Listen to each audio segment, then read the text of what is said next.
Development will now come to order. We will commence as a subcommittee as we do not have a quorum present. And for those people listening and preparing for their presentations to this committee, we will be taking the items in order of 1, 2, 3, and 4. In that order, we begin with item number 1. John White, City Clerk. Item 1, Cla Report relative to compiling and coordinating reports from various departments regarding gang reduction and youth development programs. Okay. CLA? Good morning, Meg Barclay with the Office of the Chief Legislative Analyst. Our office has prepared a report summarizing the recommendations of Council's single topic meeting on gang issues. I believe it was November 28th, 2007. We would recommend approval of the recommendations for our office to coordinate report backs as outlined in attachment 1, and we could return to the committee once all of those reports have been provided. Okay.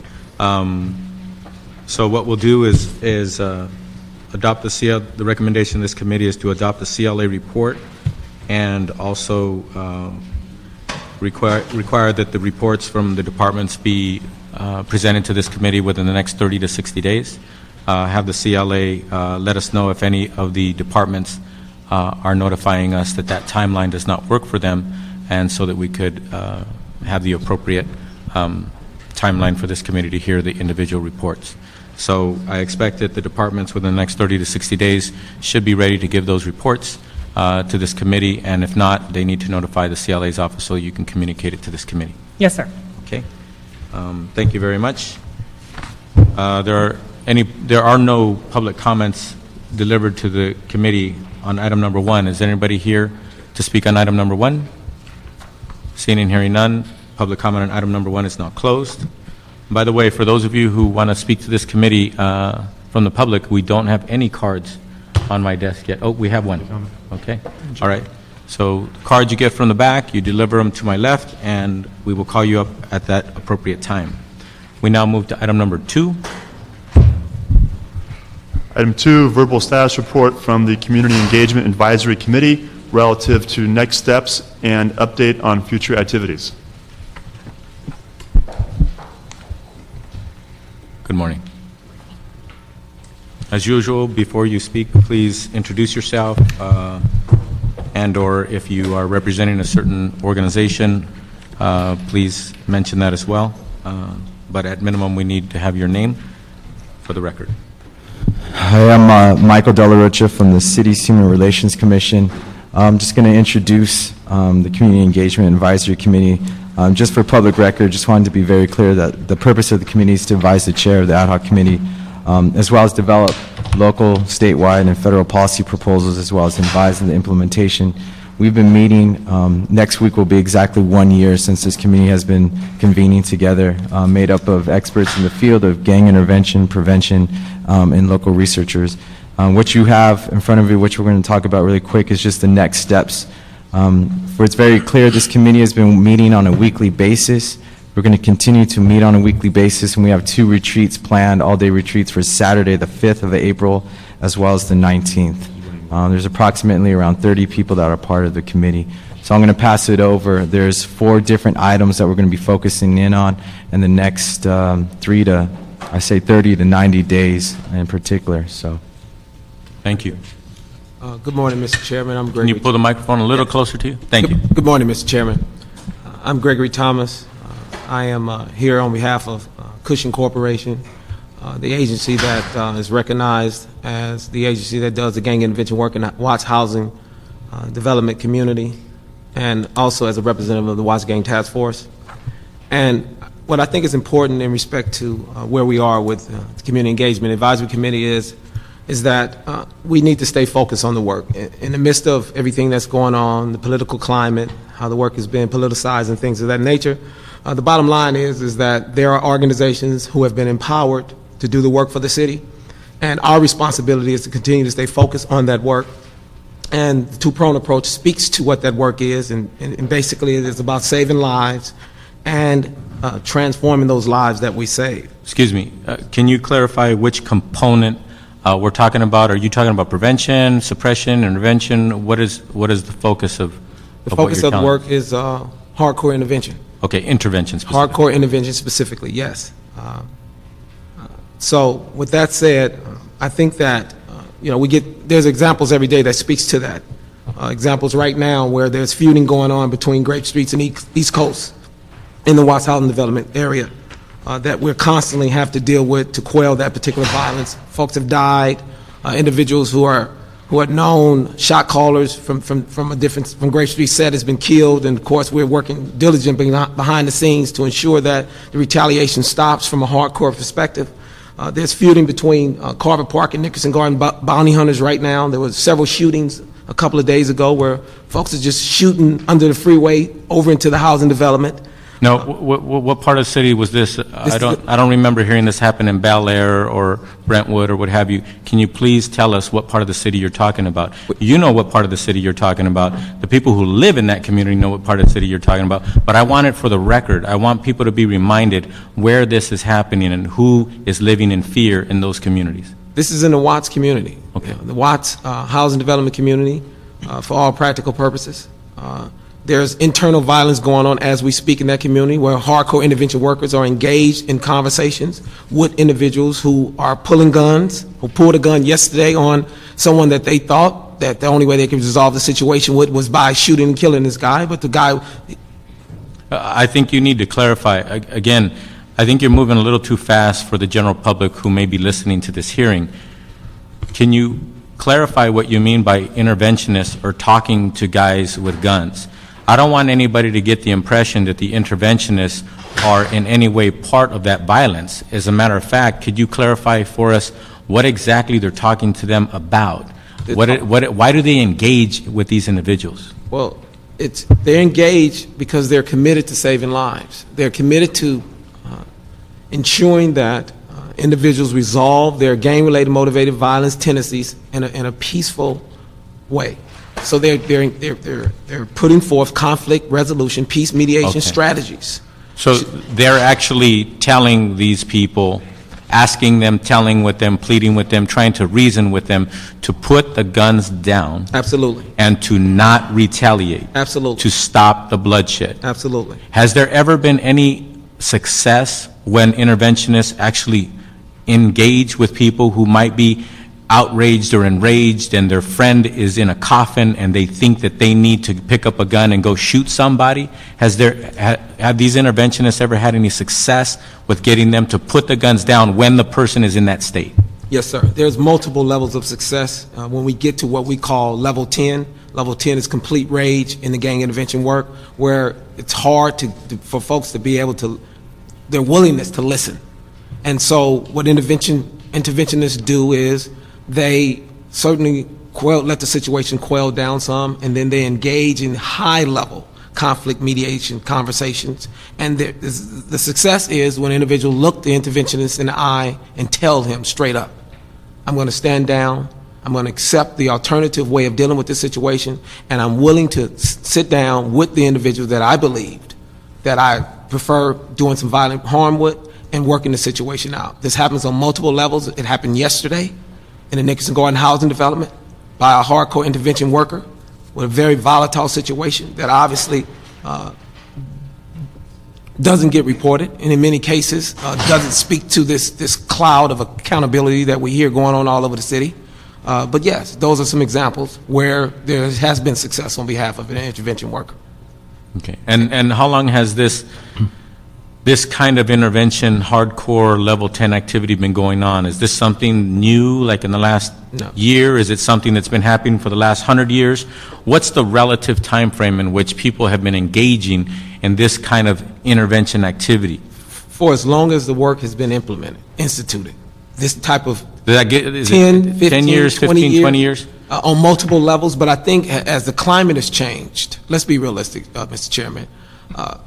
20 years ago, when we know LA had just this enormous amount of gangs and the gangs issues associated with LA, gang issue rather, I don't know if hardcore intervention was recognized, street-based hardcore intervention, because it took an enormous amount of courage to look somebody in the eye who you know deep down inside was a killer and tell him to find an alternative way of doing it. But these days, the climate... Excuse me, doing it meaning dealing with their rage, not Absolutely, shooting somebody. Absolutely. Okay. It took an enormous amount of courage. However, as the work has changed over the years, and certainly I can't speak for every organization.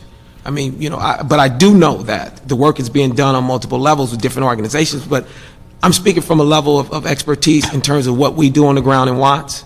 And with that level of expertise, I'm suggesting that that level of intervention, it works. It's been on the scene for the last 15 years. For those who don't know, there was a peace movement in Watts in '92, and that level of work, it was sustained for 10 years, and that level of work was being done to sustain it between the rival gangs and the housing developments over the past 15 years. However, we've had some problems, but that particular aspect of the work continues to exist as we speak.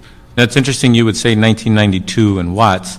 It's my understanding that in the San Fernando Valley, there were some peace treaties, some peace street-level peace efforts that were successful in the San Fernando Valley right around the same time. Absolutely. In the early And 90s. it became citywide. It caught on like a wildfire, and it was really going on. And certainly, I don't want anyone to take away from this testimony that similar work that I'm speaking of, that is not being done in areas like San Pedro and the Harbor, Gateway, the Valley, San Fernando, South LA, East LA. There's no question. In order to be a recognized gang intervention agency for the city of Los Angeles, you have to engage in hardcore street-based intervention. It's just, I mean, really, without that type of perspective on the work, then I don't know how you can call yourself a hardcore street-based intervention agency, because that is what drives the work. And the model speaks to it, and it's not something that was just thrown out of the sky. It's something that I gave you clear anecdotes, examples of, that exist as we speak. As a matter of fact,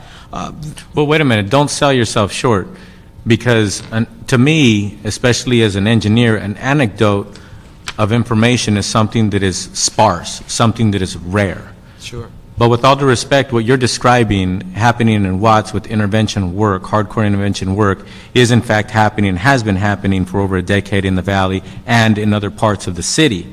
So the fact of the matter is, don't sell yourself short and call it an anecdotal example. Right. The fact of the matter, it is one example of many, many examples. And we have many examples in the last 12 months. We have dozens of examples in the last 12 months. We have hundreds of examples, if not thousands of examples over the last 10 to 15 years.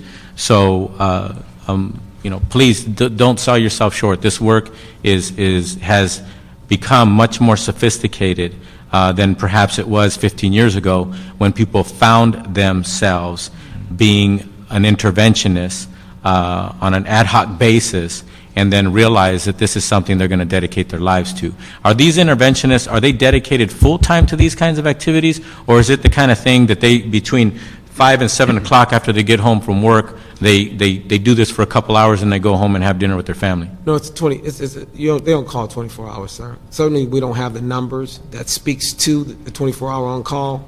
However, because of the relationships we have in the community, when things happen, people call us, and they call us because they know that 9 times out of 10, we have the capacity to quell the situation and prevent it from getting out of hands. In many cases, Mr. Chairman, and a lot of this doesn't show up in the papers and show up in the boardrooms and behind the scenes when they politic in the work. In many cases, the gang members call us because they don't want the situation to resolve in death and murder and mayhem, and they know that the perspective we bring to the table, we can resolve the situation. Do you ever get calls from families of gang members? Oh, absolutely. So basically, you're not receiving calls from somebody who reads about a shooting across town. You're very likely getting a call from somebody who is right there in the same environment where the shooting took place. And they're calling the interventionist to intervene literally, Absolutely. and to hopefully find out where and when somebody might be anticipating or preparing to do a retaliation shooting, and then intervene there and stop the violence so that it ends up being one shooting instead of many. Absolutely. And it's a phenomenal position to be in. It's phenomenal in the sense that it's about trust. They trust us to do something that clearly no one else in that community is willing to do.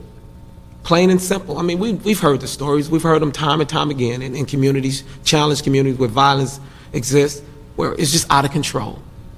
Well, the intervention, the hardcore interventionists, we bridge that gap. They bridge the gap between violence being out of control and a viable solution being in place, and that is somebody to turn to. I mean, even when folks call 911, they're looking for help. They're calling for help because I don't know what to do.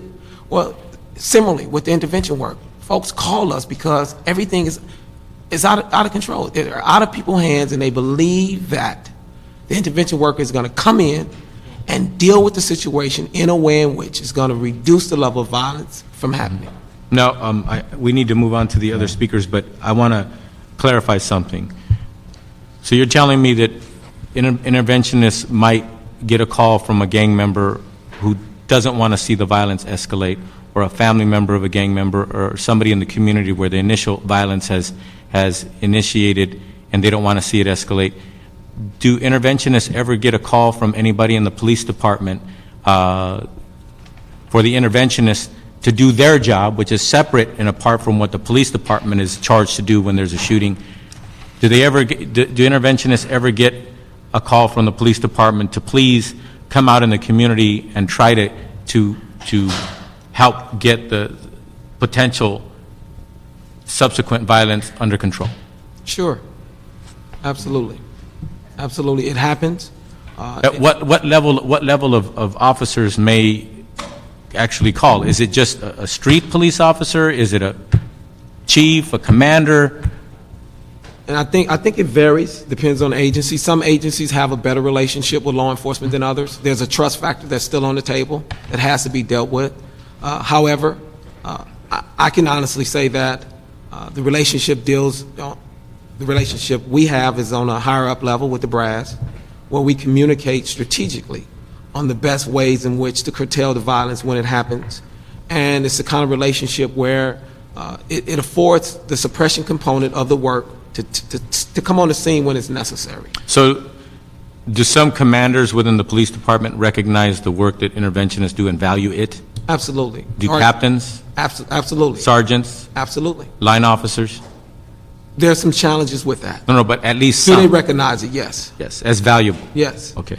I'm sorry. I think I felt compelled to ask you those questions because, unfortunately, we assume that the people listening have been listening to the last year and a half's worth of hearings, and they understand what intervention is or what have you. So I feel compelled to at least get on the record some real tangible examples so that people will understand that intervention is intervention, which is not prevention. Intervention is intervention. It's not suppression. There are different components that are out there of how they're trying to address these issues. So you're here to tell us that about the community-based gang intervention model and the implementation plans. Can you quickly run through the different bullet points that? Yeah. Well, I will say that just for those listening as well, what the committee did in the past year has define what is community-based gang intervention. They came out with the model that was passed unanimously by the City Council. But now, since it was passed, it was the first of its kind passed in the country. And so a lot of people want further definition and clarity on what is the model and how do you implement it. We're going to speak on the 4 things. And before I go into the 4 things, I just want to emphasize that we do not want to duplicate efforts going on in the region. So this committee is open and willing to partnering with those agencies or entities that are doing some of these things. But we see a dire need within the city to first, how do you integrate prong 1 and prong 2 in terms of the model? Secondly, creating a policy proposal for a practitioner-based gang intervention training. And I must emphasize practitioner-based. The third thing is just advising on evaluation measurements. I know that this committee has contracted out to Todd Frankie from UCLA to do that, and we want to continue to build off of that. And then lastly, it's just continuing to create policy proposals while monitoring and advocating for certain legislation coming down the pipeline. There's a couple policies that are going to have direct impact if they do get passed, so we want to be able to advise this committee on that. But in terms of the implementation plan, I'm going to pass it on to Shalon so she can tell specifically what we're planning on doing in the next couple months. Good morning, Councilman. Shalon Joseph from the LA County Public Defender's Office. As you know, this is the first time that a committee has been formed where a group has been convened consisting of professionals who are in the community, committed to the population and committed to the work.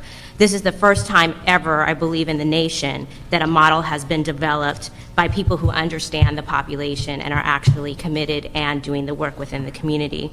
As you know, on February 13th, the Community Engagement Advisory Committee's model was passed unanimously by the City Council. And it may seem that because we had worked so hard on the model for the past year that this was the end result and that we had no more work to do, and that is far from the truth. Now, I believe that we are beginning our work now. The model has been passed, but we are working hard to further the model, and we believe that it needs to be a living document. It can't just be 12 pages that was submitted, but we need to bring it to life, and the way that we need to bring it to life is to create a framework for implementation. And so the first thing that we're considering in that vein is to provide further clarity on the definitions within each prong and expand what we believe programs need to do in order to be developed to deal with this population.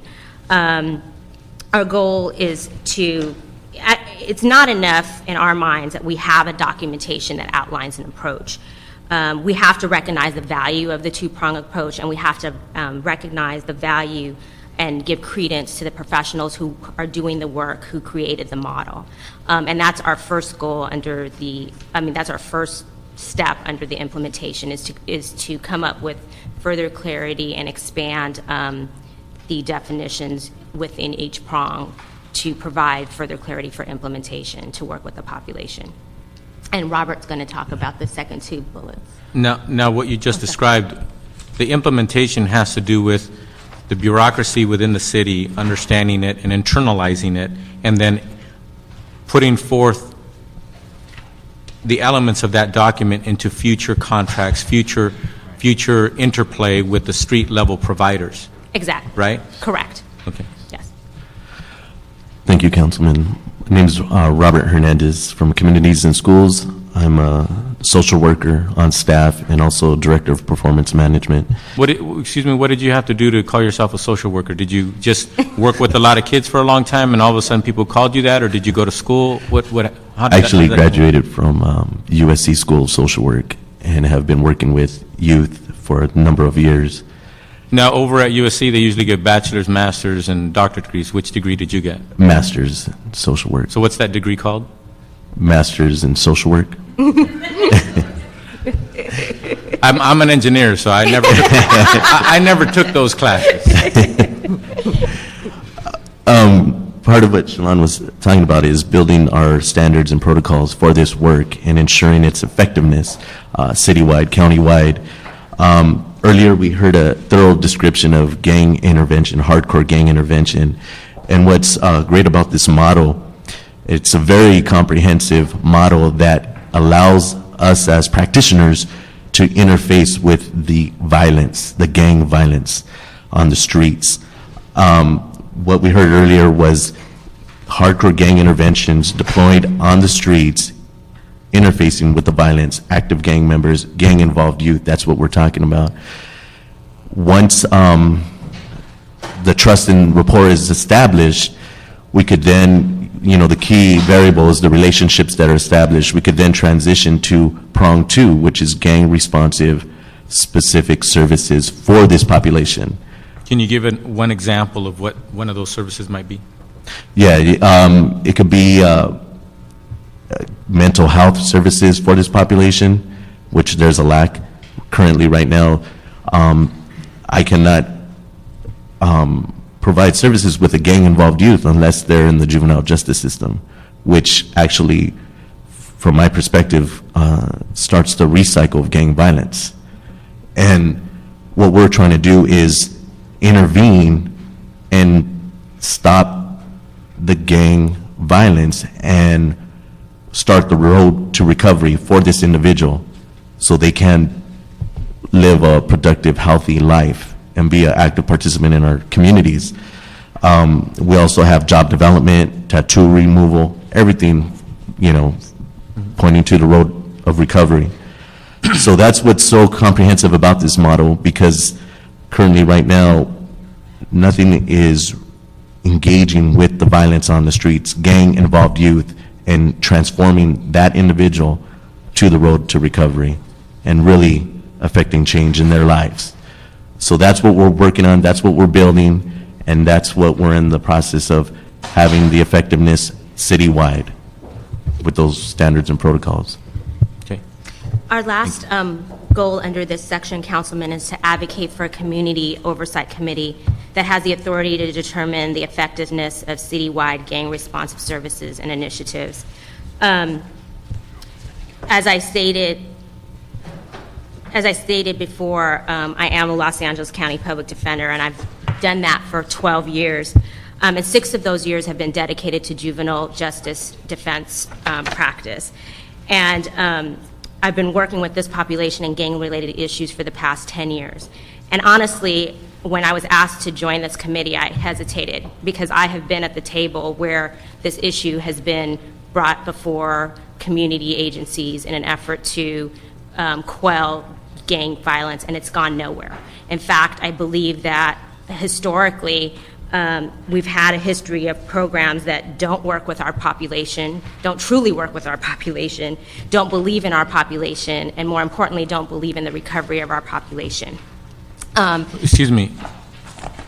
You have your master's degree in social work? Yes. What is one of the basic tenets that social workers understand and learn when it comes to, do people have the ability to change their lives? Or once they're considered by society as a bad apple, you just kind of throw them in that barrel behind bars and just leave them there and let them rot? We believe that one can get better, and we believe in the notion of recovery. Okay, which you were just touching on. Yes. Okay. And I believe, for the past year, I've actively participated in this committee, and I believe of utmost importance for this committee to consider is that we work to fund programs that truly work with this target population and are committed to the target population and believe in the target population. And one of our goals is that we be able to have input into or oversight into the programs that the committee intends to fund to ensure that they are in fact dealing with the target population. And historically, we have found that programs may say that they are dealing with at-risk youth, but they really aren't dealing with gang-involved youth, and they aren't dedicated to rehabilitating and recovery and providing hope for change for gang-involved youth. Thank you. In terms of the second goal, I want to actually once again reiterate that we're trying to build off what's currently existing in the city or in the region in terms of a training academy. But we felt, because our role has been really legislation and policy, that those efforts, Councilwoman and Council Member Cardenas, you guys are the policy decision makers. So we wanted to gather what we saw happening and being effective out in the community and put it into a policy proposal for you guys. Just last Monday, I believe, Maximum Force Enterprises graduated its first group of intervention workers in conjunction with the fire department. There's training going on over in communities and schools in the valley. There's different trainings going on. And there's different efforts in terms of trying to figure out what is the most effective. What we really see that's lacking in the field at this point is really a practitioner-based intervention training academy. And so we're going to try to, since this committee does have all the experts and relationships with other bodies that have expertise, we want to formulate that kind of proposal for you. And so that's the second goal, is just really trying to do what we did with the gang intervention model, but do it with the training academy. In terms of the third and the final thing is the evaluation measurements. One thing that this committee wants to be very clear on is that we're very much advocating for across-the-board accountability, not just with gang intervention, but with the prevention, intervention, and suppression efforts. And the other thing is just really being clear that there's a need for a request for qualifications other than a request for proposals. The reason being is a lot of agencies, if they have the money to afford a top-notch grant writer, they can write you the best proposal, but they don't do the work. And we've seen that's been hindering the people that are doing the good work on the streets being able to get that kind of funding to help their capacity and then do their work. So those are kind of the three goals, overarching goals that we're really going to work hard on the next 3 to 4 months on. It's interesting you should say that. We just went through a retirement ceremony for a head of a department in the city of Los Angeles who started off as a parking attendant. And in the process of moving up the ladder, he did not go to college and get his AA degree. He did not go to college and get his BA degree. He did not get his master's degree, his PhD. He only has a high school diploma. And he rose through the ranks through his practical faith in learning and growing and knowing how to be a good leader. And he ended up being, truth be told, from the mayor's office to the council members to the people who are actually the current parking attendants, respect him because of his willingness to be that committed to his responsibilities. So I think it's interesting that, in the last 24 hours, we were able to point that out about somebody who is a leader and a professional and effective, very, very effective in running a department of, I think, 3,000 employees and millions of dollars of responsibilities. Yet he proved that sometimes practical knowledge and abilities and dedication does prevail in providing the leadership that we need in getting the job done. And I think that many of the interventionists fall in that category. Mr. Chairman, if I may, and I appreciate you. No offense to people who got their master's degrees.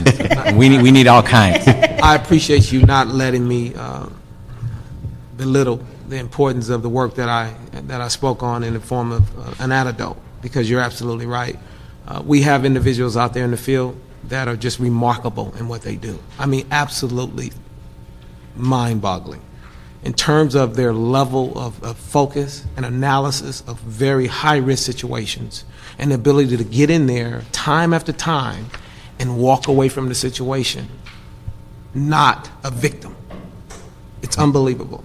So and it's from a practitioner perspective. They've learned as they've gone, and they've gotten better and better and better. And it would be a shame. It would be a shame if somehow, some way, in the height of this, the politicalization of this work, that effort goes unnoticed. Well, I can promise you this: I'm doing my best. Sometimes it doesn't seem like I'm winning, but I'm doing my best to make sure that this does not continue to be a political effort on behalf of the city. That's been going on for over 25 years, and that needs to stop. And on the training aspect of it, I think it's important for us to recognize that with the knowledge and the gains that have been made over the last 15 years or so, it's important for those professionals to come together and to be able to afford other individuals the opportunity to learn what they know as best they can, and to be better prepared to fortify the community with more interventionists, well-trained, knowledgeable, and effective interventionists. Can I add one thing, Councilman? It's great that you point out my master's in social work. Yeah, and I repeat this, I sit here as a male Latino person of color with the master's in social work, been working with youth, prevention, intervention. But I'm challenged in engaging with this population. What the gang intervention, it's about knowing your roles and knowing what role you play. And if we're going to take a comprehensive approach, a true comprehensive approach, we have to know our roles.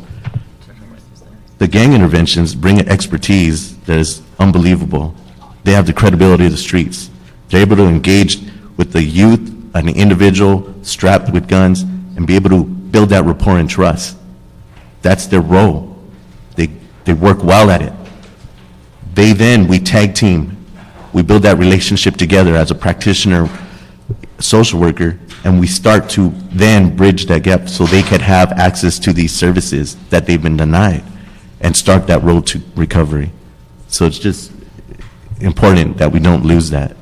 Well, one thing that I need to clarify, I certainly am someone who is sick and tired of studies, and some studies are very expensive. You've been meeting for a year. You've actually came up with a working document, not a report, but a working, living document on what intervention is and breaking it down to one and two prong. How much are you charging the city?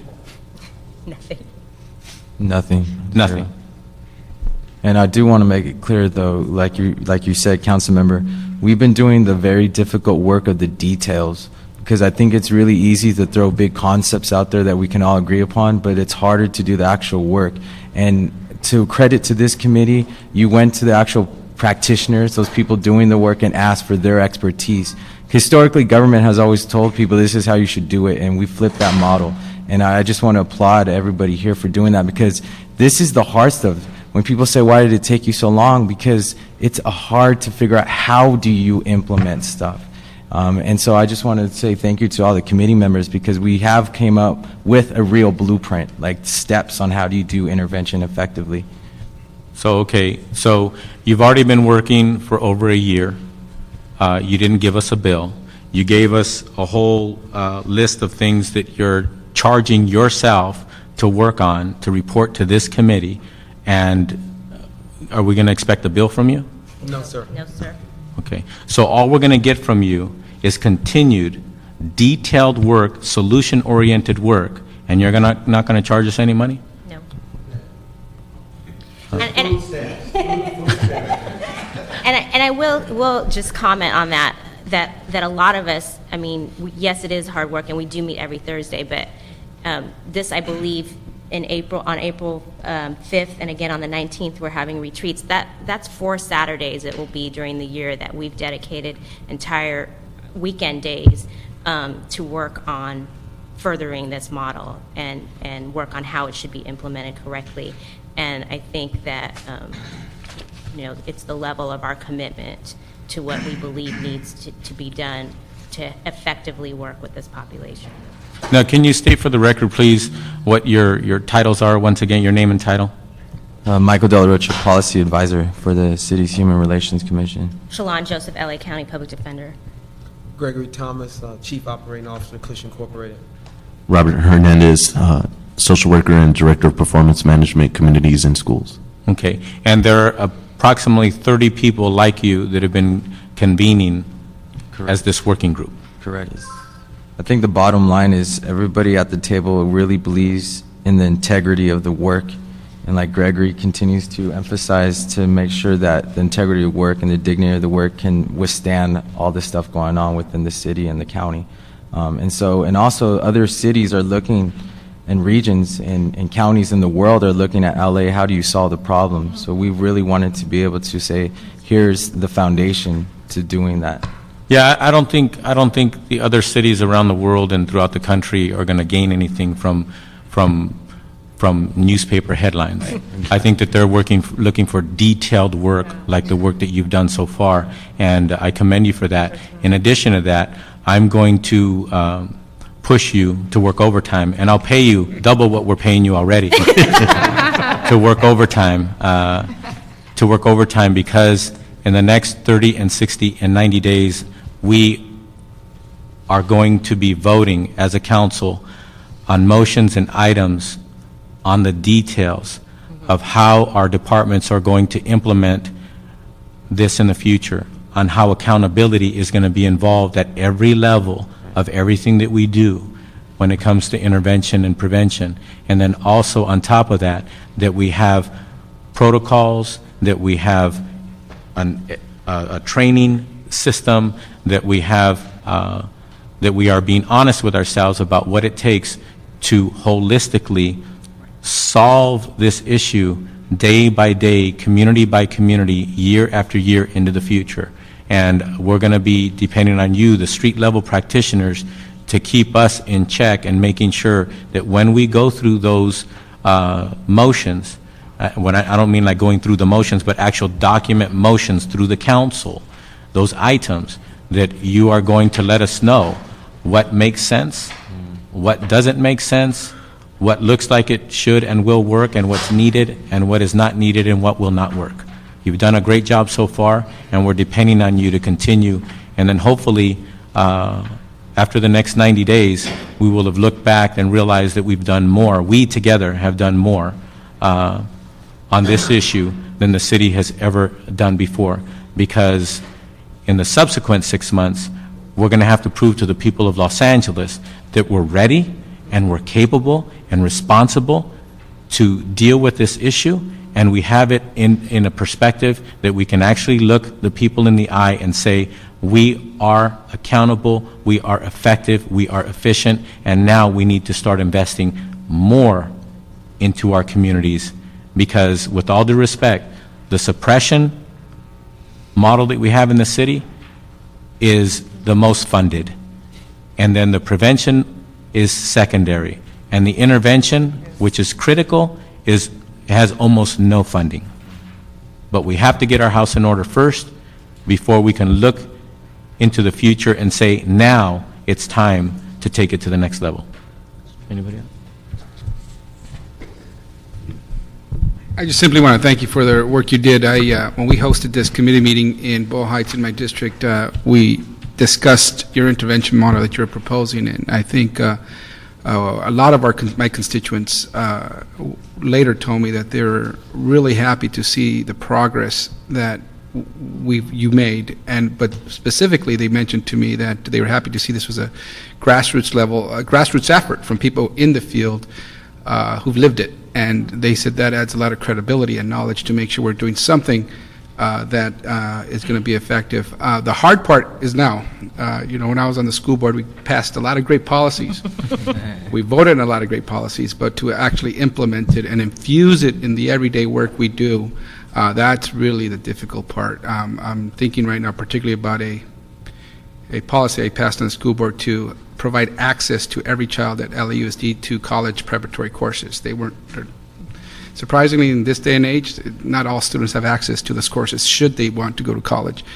And for 4 years later, the district hasn't accomplished much in terms of implementing that policy. So this is the difficult part, and we hope that we could infuse it in the city infrastructure. And I think, Chairperson, we would have to think about how we connect them better to those people and structures in the city to help us implement that, because if they are kind of out there still with a great idea, but they don't have the contact, or our departments or our people are not responding to them because they're not part of the city, there's going to be some difficulty in implementing this. So we have to think about how do we allow these folks who came up with a great plan to have some entryway into these departments, or have that legitimacy so that people are responding to them and saying, this is something that the committee adopted, that the council adopted. I couldn't be there when the full council adopted it, but that the council adopted its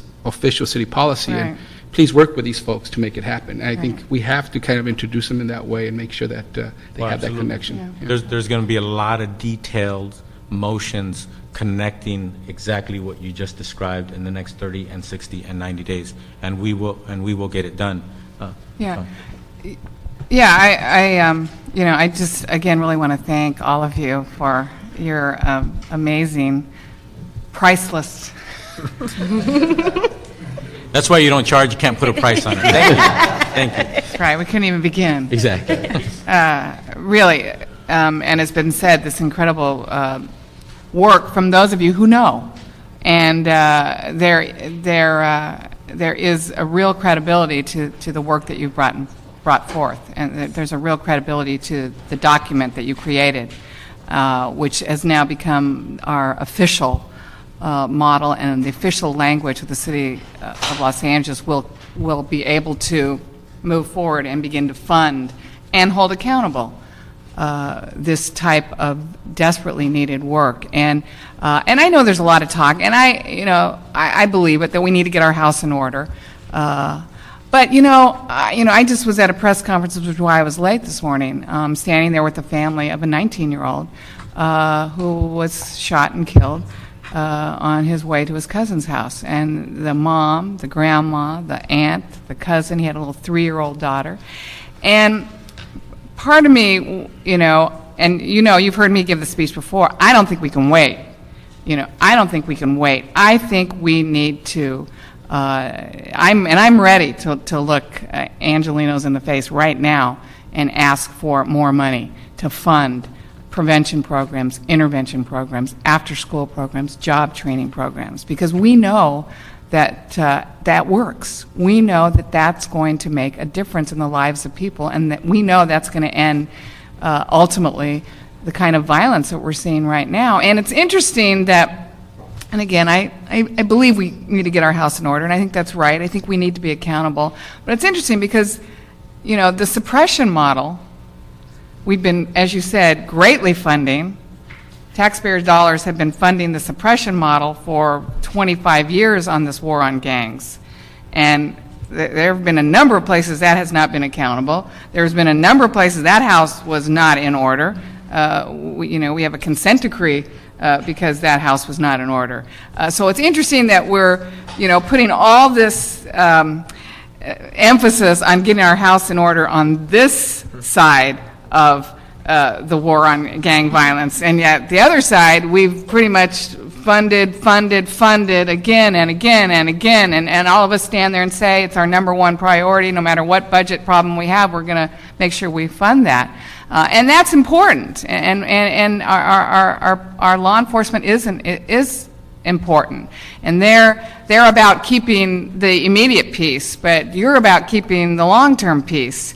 And I will stand there with you saying I know we do need to put our house in order, and I do know we need accountability. But it is interesting that this other effort that we've been funding for so long, and frankly hasn't worked. And yet no one's ever claimed that we need to get that house in order before we ask for any more money. But I can't wait any longer, and I hope that we have enough pieces in place. And I believe we do, because I believe what you do does work, and I don't have any problem asking to double, triple, quadruple the funding for intervention right now, because I know it does work. And I don't have any problem right now tripling the funding for after-school programs, because we know that works. Job training, we know there's nothing that stops a bullet better than a job. So I just hope we don't let the perfection of our house ever get in the way of being bold enough, being courageous enough to say, you know what, let's try something different. Let's invest in this side of it, because as we know, murder that I stood there at the press conference, one homicide cost taxpayers $1.6 million. Just the processing, the investigation, the victim's assistance. $2 billion a year our taxpayers are funding for homicides. So it's not that, it's not costing money right now. Why don't we take that money and invest it on the front end for once? Let's just try it and see if that might make the difference, if this is not the missing piece to our war on gang violence. I believe it is. I'm ready to go forward. I think Tony has done more work to get our house in order, probably than anybody.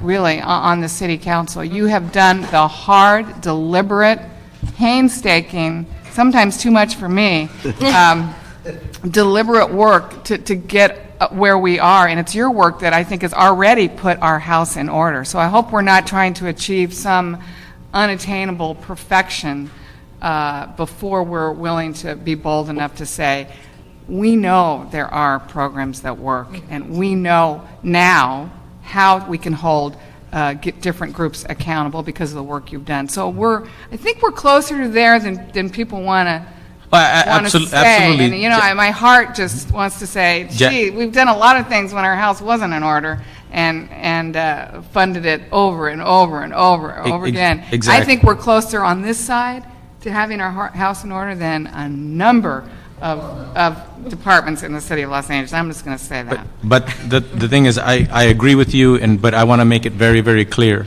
This committee, and I'm going to warn you, committee members and those not present, in the next 30 and 60 and 90 days, we will very likely be meeting once and twice a week as a committee. And on top of that, the working groups surrounding this committee and the departments are going to be convening in meetings in order for us to get this transition. We are in the tail end of the transition period.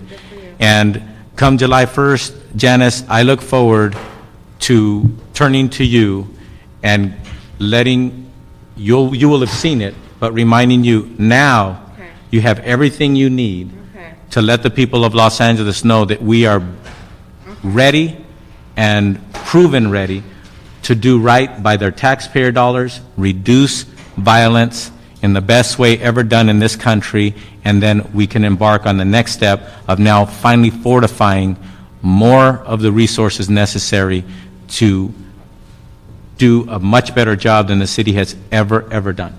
And that is my objective. Again, I will say we are on the tail end of the actions that need to take place in order for the city to get its house in order. And I want to comment what you said about LAUSD, and we have the county, we have all these other organizations that should and are providing some semblance of service to complement everything that our constituents need.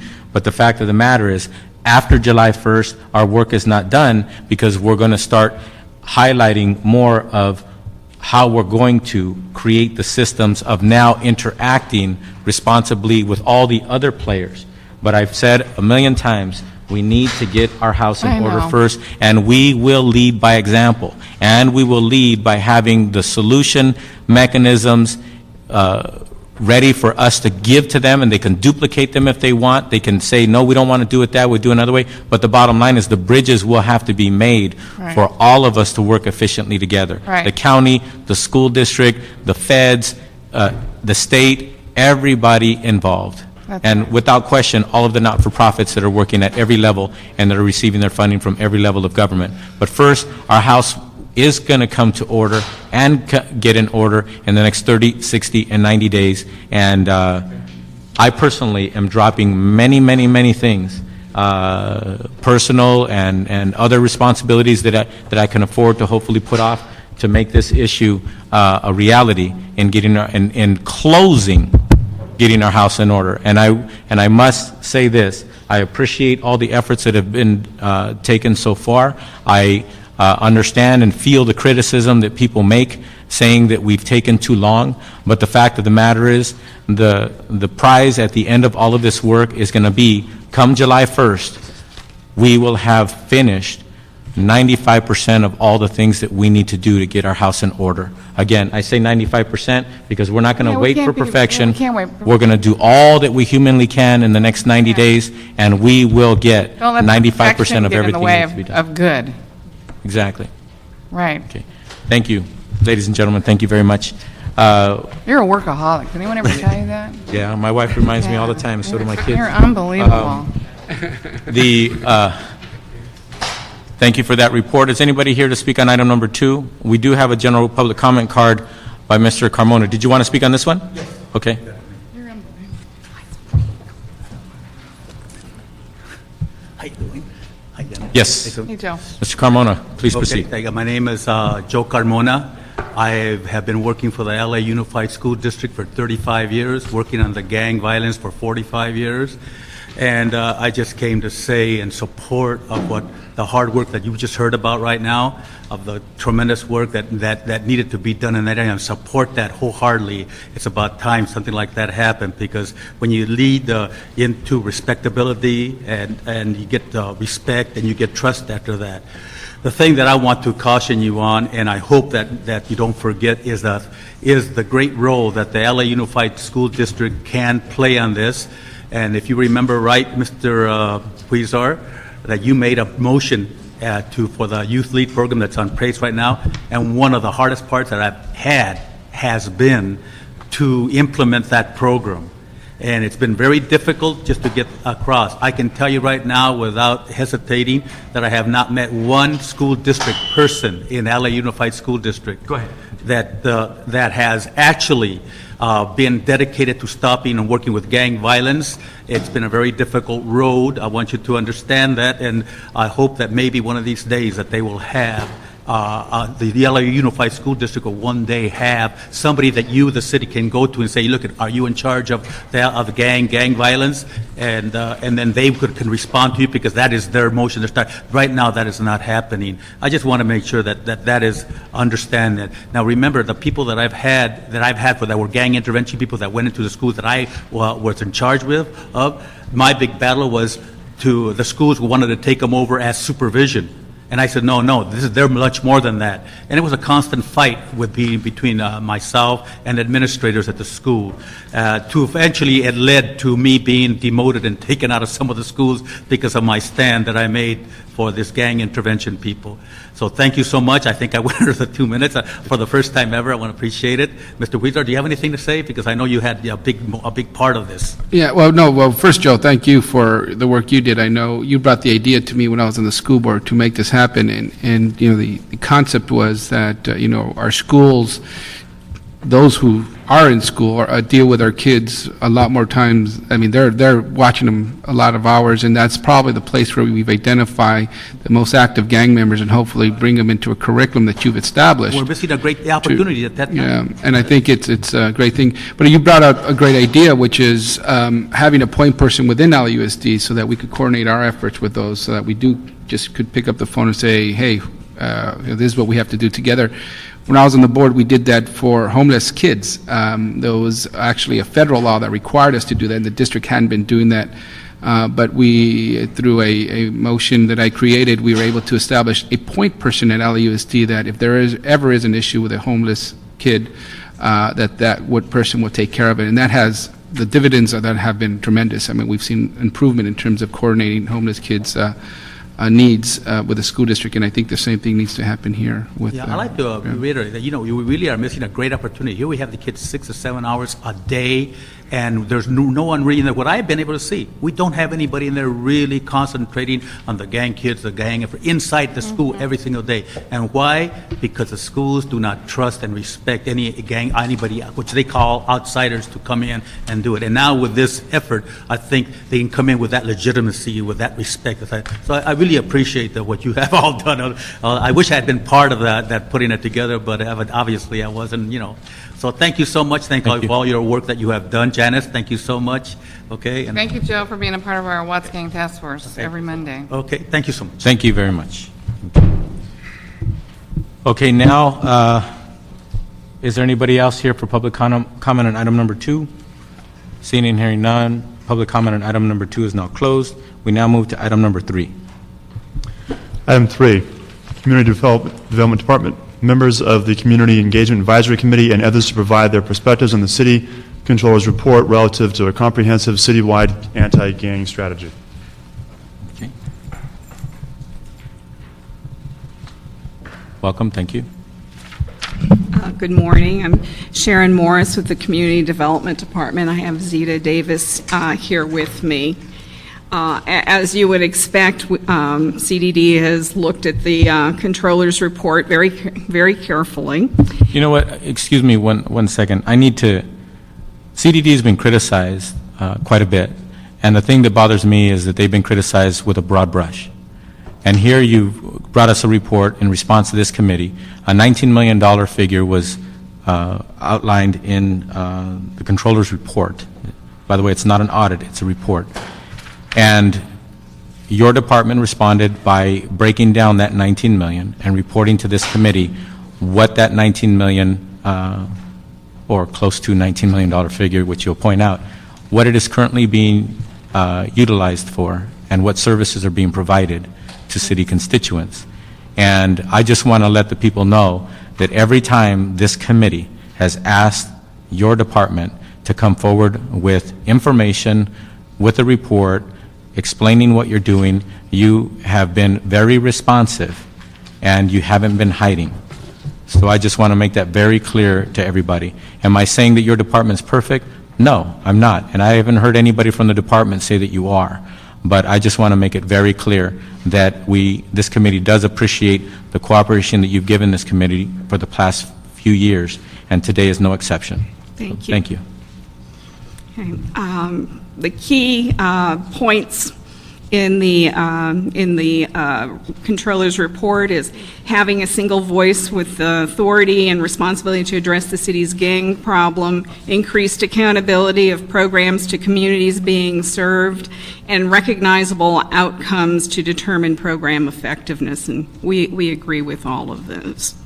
While there are many recommendations that we agree with, we found some technical issues that may warrant further discussion and consideration, and these include, one, the federal funding sources and strict guidelines that direct the spending of those funds, the impact of the new strategy on current services to non-gang involved youth and families, specifically after school and summer programs for youth from working poor families, and a comprehensive approach to assisting families that may require services to combat numerous problems, including homelessness, hunger, abuse, not just gangs.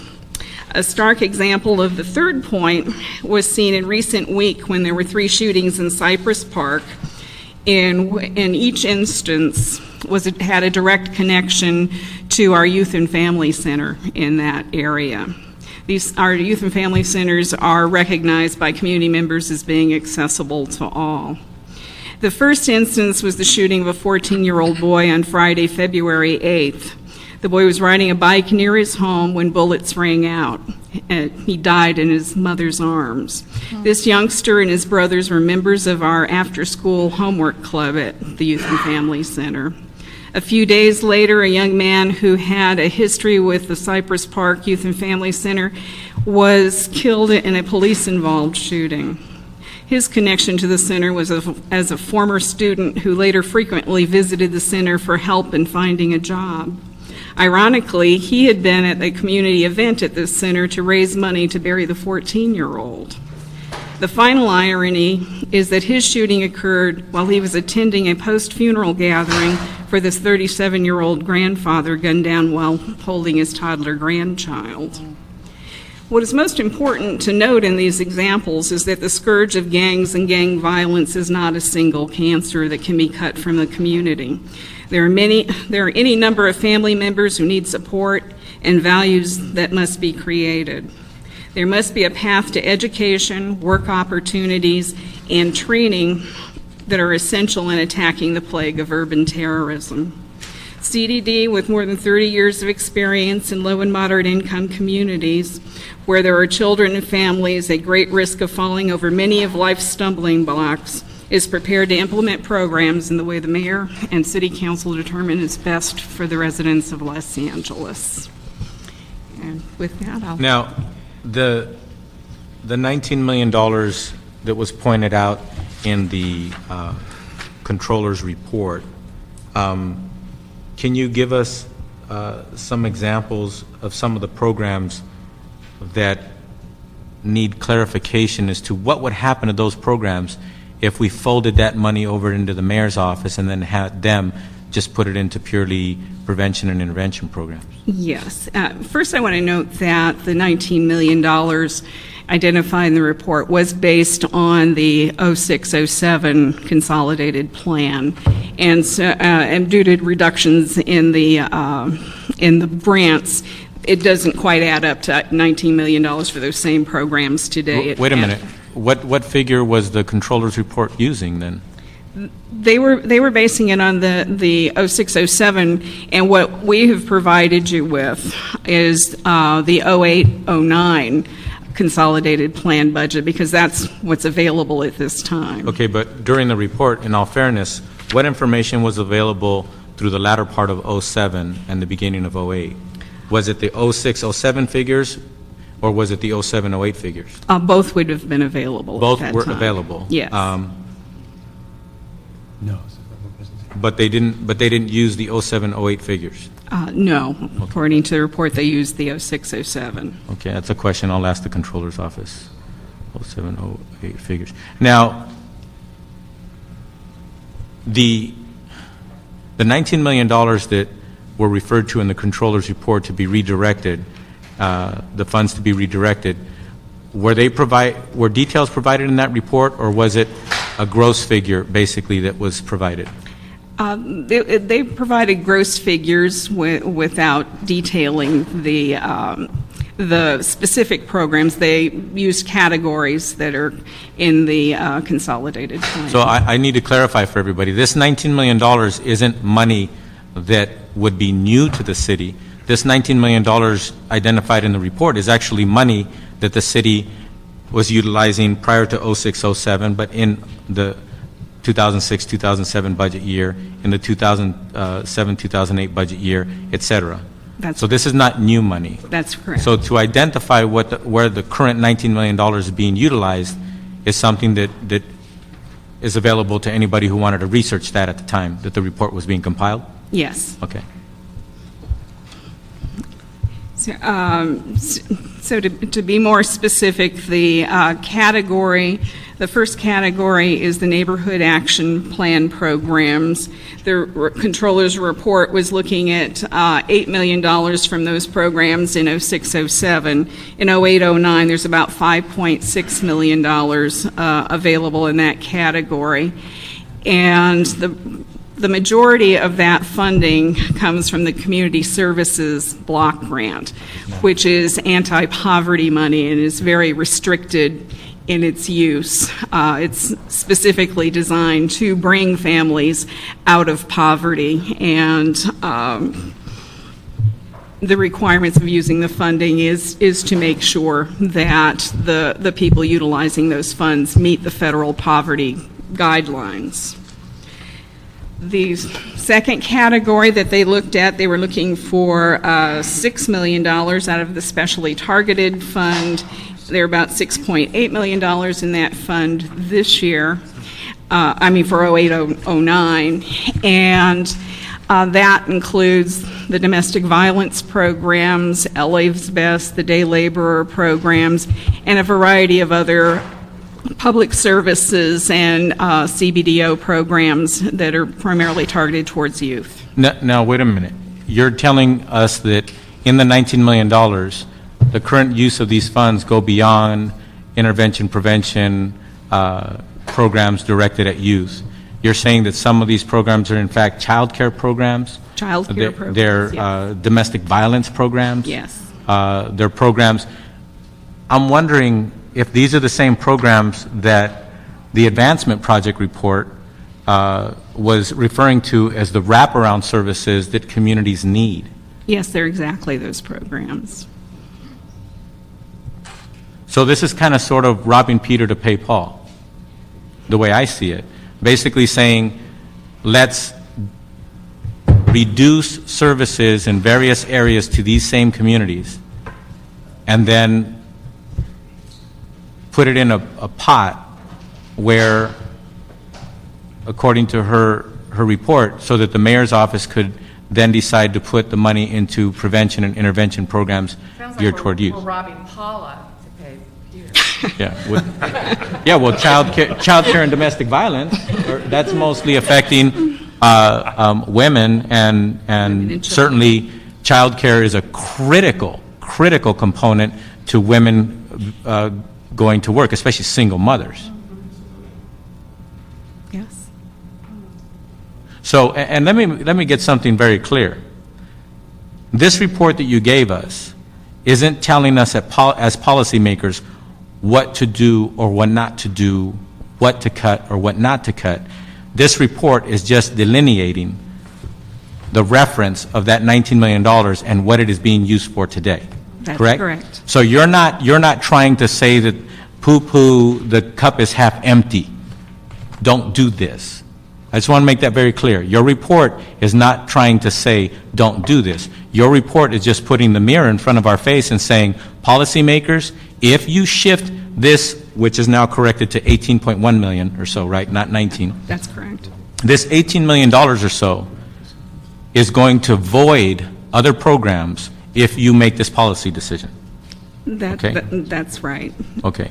Again, so you're not telling this policy-making body what to do. You're just letting us know what that $18 million represents in current programs to very needy communities. That's right. We want you to know what is being funded by the dollars, and also any restrictions on those federal dollars in the way that they're spent. Can you please, I know you're probably going to bore people listening to this hearing, but this is where the details have to be delineated in order for good policy to happen.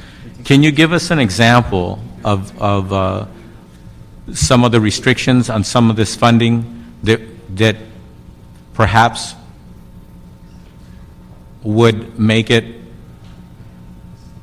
a bad move legally to move funding from one place to another. Do you understand what I'm saying? I think so. I think the most difficult money to move, as I was saying earlier, is the community services block grant because of its tie to poverty and people living at or below the poverty level. The block grant, the community development block grant dollars and general fund dollars that are involved in the program are more fungible, but with the community development block grant, you run into the public services cap. That's the 15% of the block grant that we can spend on human services type programs. And then I know the members of this committee are also very familiar with the community-based development organizations, which is another way that we fund human services programs that are linked to economic development. And we found it very difficult to qualify a lot of our community-based organizations to meet the federal guidelines to operate programs under that source of funding. So within the block grant, it's really just the type of program that you're operating and the limits of the caps on that. The other source of funding that is not in the $19 million, but is also subject to be moved within the Controller's report is the Workforce Investment Act money, which is our youth opportunity system is operated with that money, and that's really under the jurisdiction of the Workforce Investment Board. And, again, it would be very tricky moving that money. Okay. I've highlighted some programs here. Let me pick out a few.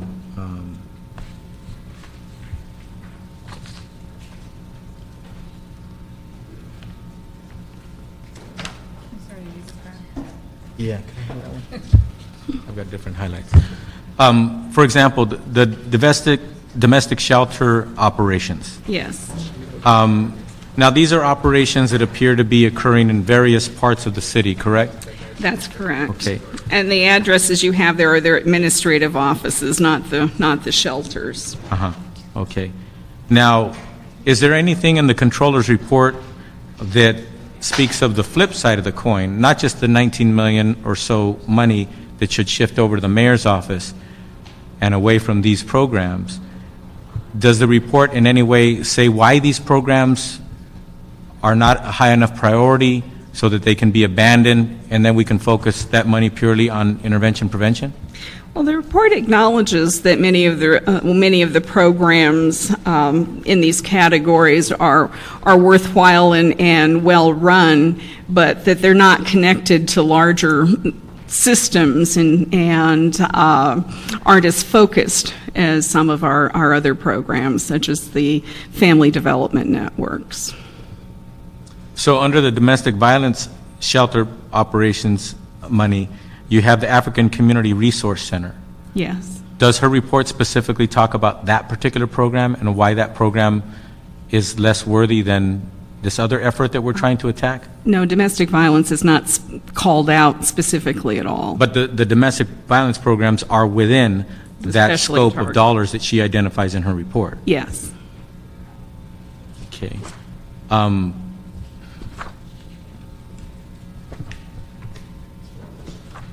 I mean, I'm flipping through pages, and there's line item after line item after line item of services. For example, does it point out why the Women's Care Cottage program?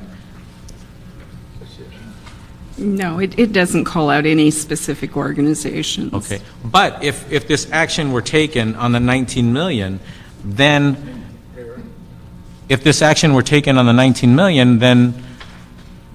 inevitably these programs would be affected. Yes, they would. So even though they haven't been called out as being ineffective, they may be defunded if in fact we wholesale move that money over to intervention prevention programs. Yes. Okay. Those are intervention and prevention programs according to our new model and language. No, well, they're support services for the same community. Yeah, it's what was called out in this document. But for example, The first prong and the second prong, that's exactly what this is. but African American, yes, in the second prong when it comes to services. For example, if there's a violent crime or what have you, and it's determined that somebody is being abused and it falls into a domestic violence category, then those shelters hopefully will have the capacity to receive that individual and service that individual, Yes. right? Absolutely. So some of these actually fall into the second prong, but my point is, these programs don't only service that community. If somebody's a victim of domestic violence, they're not necessarily only a shelter for people who are a victim of a gang crime or things of that nature, or they're a victim of someone who is actually a gang member or what have you. That's right. Correct? We serve the entire community. We know that we serve gang members, that we serve families of gang members or people who are closely associated, but we don't serve them as gang members. We serve them as valued members of the community in need of our services. And, somehow I think that's where some of the confusion lies, that we don't spell it out in a way that would indicate that these are people affiliated with gangs. Or that some of them, we know that not all of them are. But we also know that there's a cycle of violence, and that sometimes when you've been involved, you're in a family where there is domestic violence. We've got studies that show those kids are more likely to then grow up in this cycle of violence and feel like that's kind of the only way to deal with conflict, because that's what they've been raised in, and that's what they've seen. So we know there's a direct correlation between those who would get in a life of violence if, in fact, they grew up in a family where there was abuse and violence. So we know. We don't need any more studies to show us that there's a direct correlation. Absolutely. Yeah, by the way, I didn't ask for the study. The controller offered to do the study. That's on the record from previous meetings. So I don't want to be blamed for having another study. I do take responsibility for working with the council and following the controller's lead and funding it, but the council did not solicit this study from the controller. For example, there's the Legal Aid Foundation of Los Angeles, and it says protecting low-income tenants. Is that one pointed out as being either ineffective or for some reason, I guess we can do without? In the report. It's not pointed out. It's one of our neighborhood action programs. But it falls within this identified 19 million or so? Yes, it does. Correct? Yes. So would you say that by shifting this money over and then focusing only on intervention prevention out of the mayor's office, that there would be some programs that would be casualties of that action? Yes, I think that the mayor and the council would have some very difficult choices to make in shifting the dollars from one very necessary program to another very necessary program. There just really aren't enough federal grant dollars to go around for everything that we need to do. Now, for example, para los niños, it's described as case management, crisis counseling, emergency food, clothing, and transportation vouchers, as well as referrals to health care and other needed assistance. Is that one pointed out in the report? No, it's not. I know I didn't find it in the report. I just want to make sure that I wasn't missing something. No, it was not pointed out. Okay.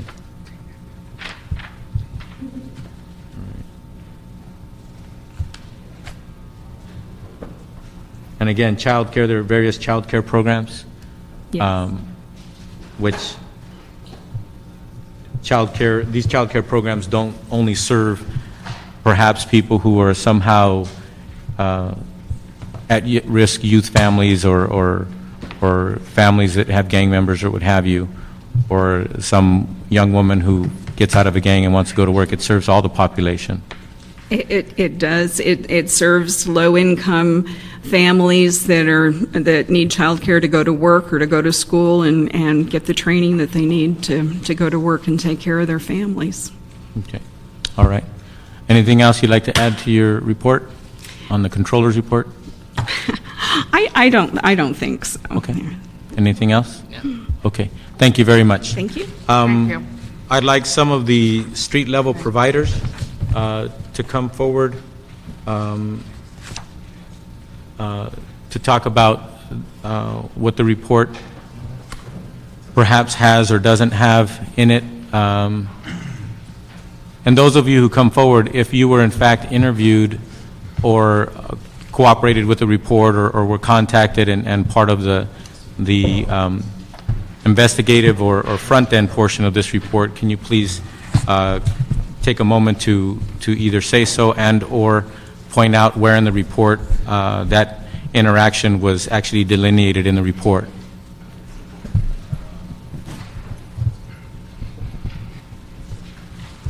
Yes, please get started.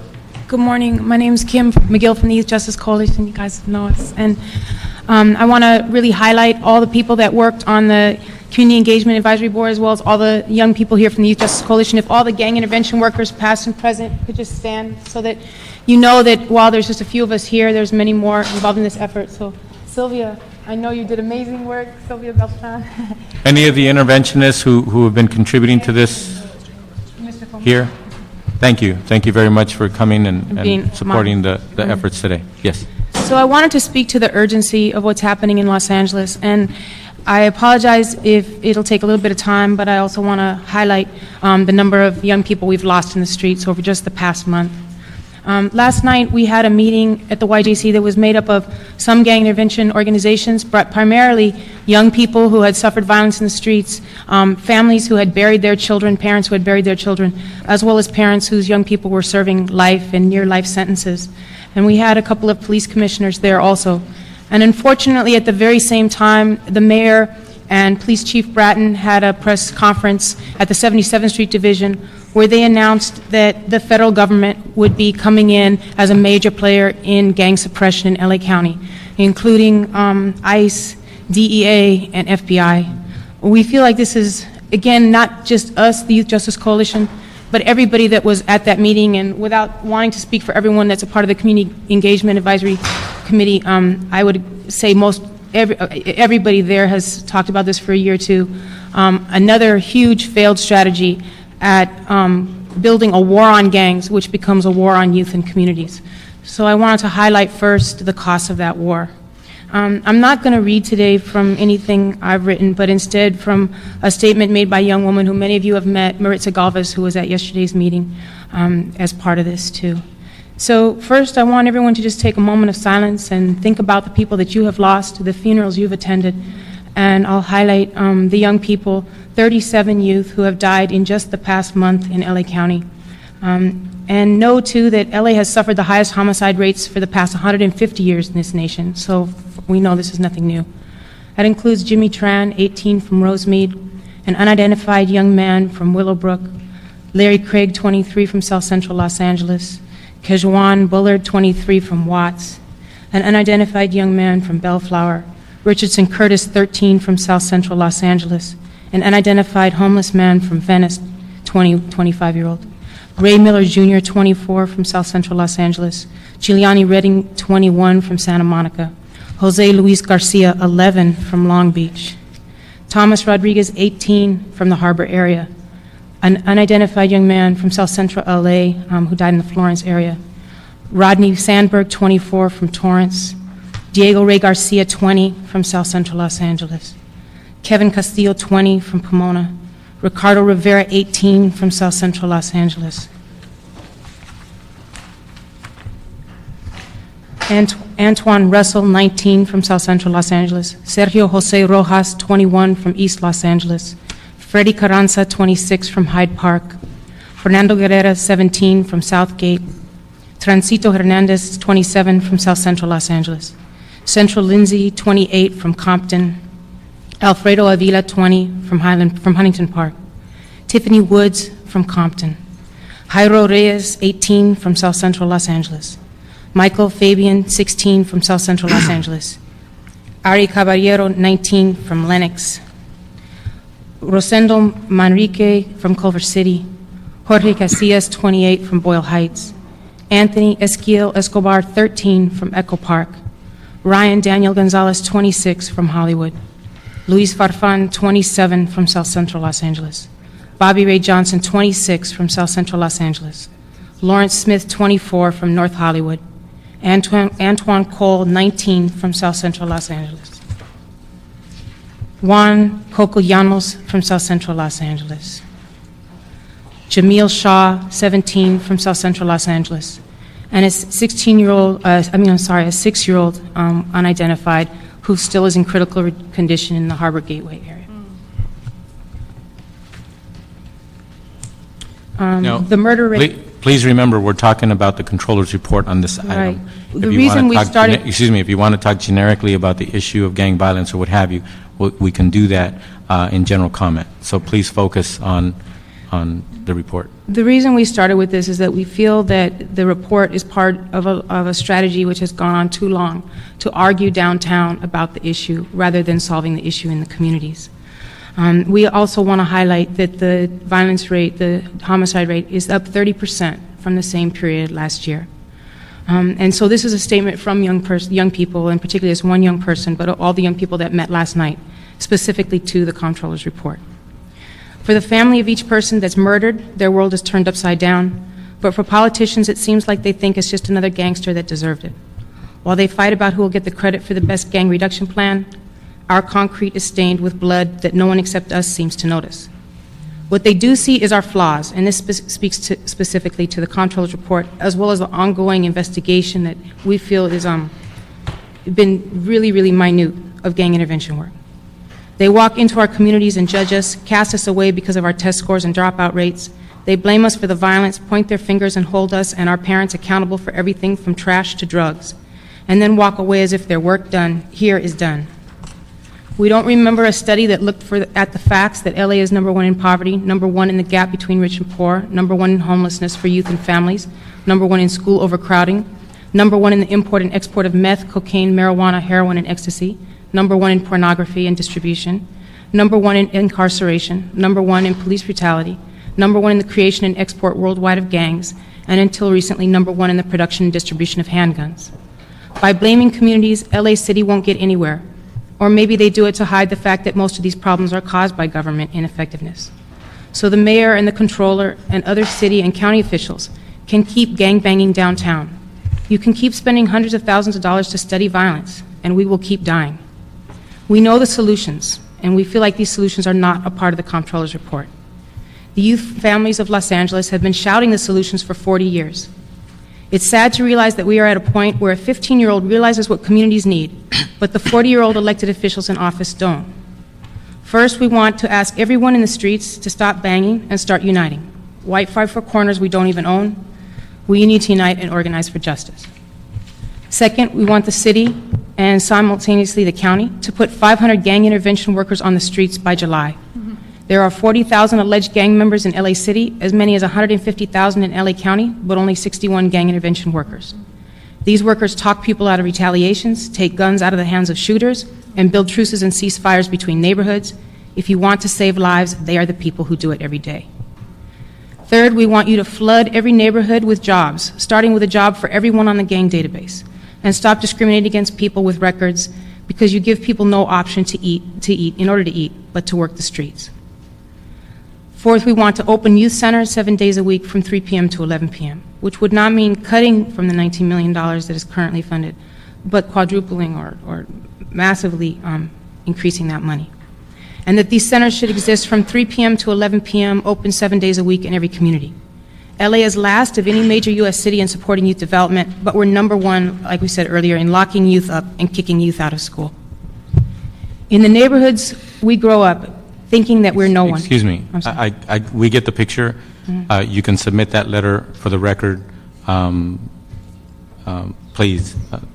Do you want to make any, personally want to make any additional comments? The last comment, and I apologize if it seems like it's not speaking directly to the Comptroller's report, but I think that everyone that was at the meeting last night, and there was about 60 people there, feel that the city officials who are charged with saving lives have argued too much about these issues downtown and have spent too much energy, not just for the past year, but for the past 30 years studying the problem and not enough time walking the neighborhoods with people that have the solutions. Okay, thank you. I think I should go. Bobby Arias, I'm president of Communities and Schools. Together with my partner Blinky, we've facilitated, I guess we're going close to 20 years. Just by way of introduction, spent 14 years in higher education. Like you, Tony, grew up in Pacoima. Don't have a record. I think it was Gail Sayers who said, just give me 18 inches of daylight, that's all I need. That's really what my role has been with my partner Blinky in giving the kind of daylight that we received. Jose, all of us, you know, I've been able to achieve 2 master's degrees at USC. I'm all but dissertation at USC. I think the reason that our partnership works is Blinky grew up in the streets and I grew up in the sidewalk. And it's to that point that I come here really as a peacemaker, because I think what has happened, I hope you're not tired of hearing me, because it seems like I'm always looking before you, here he is again.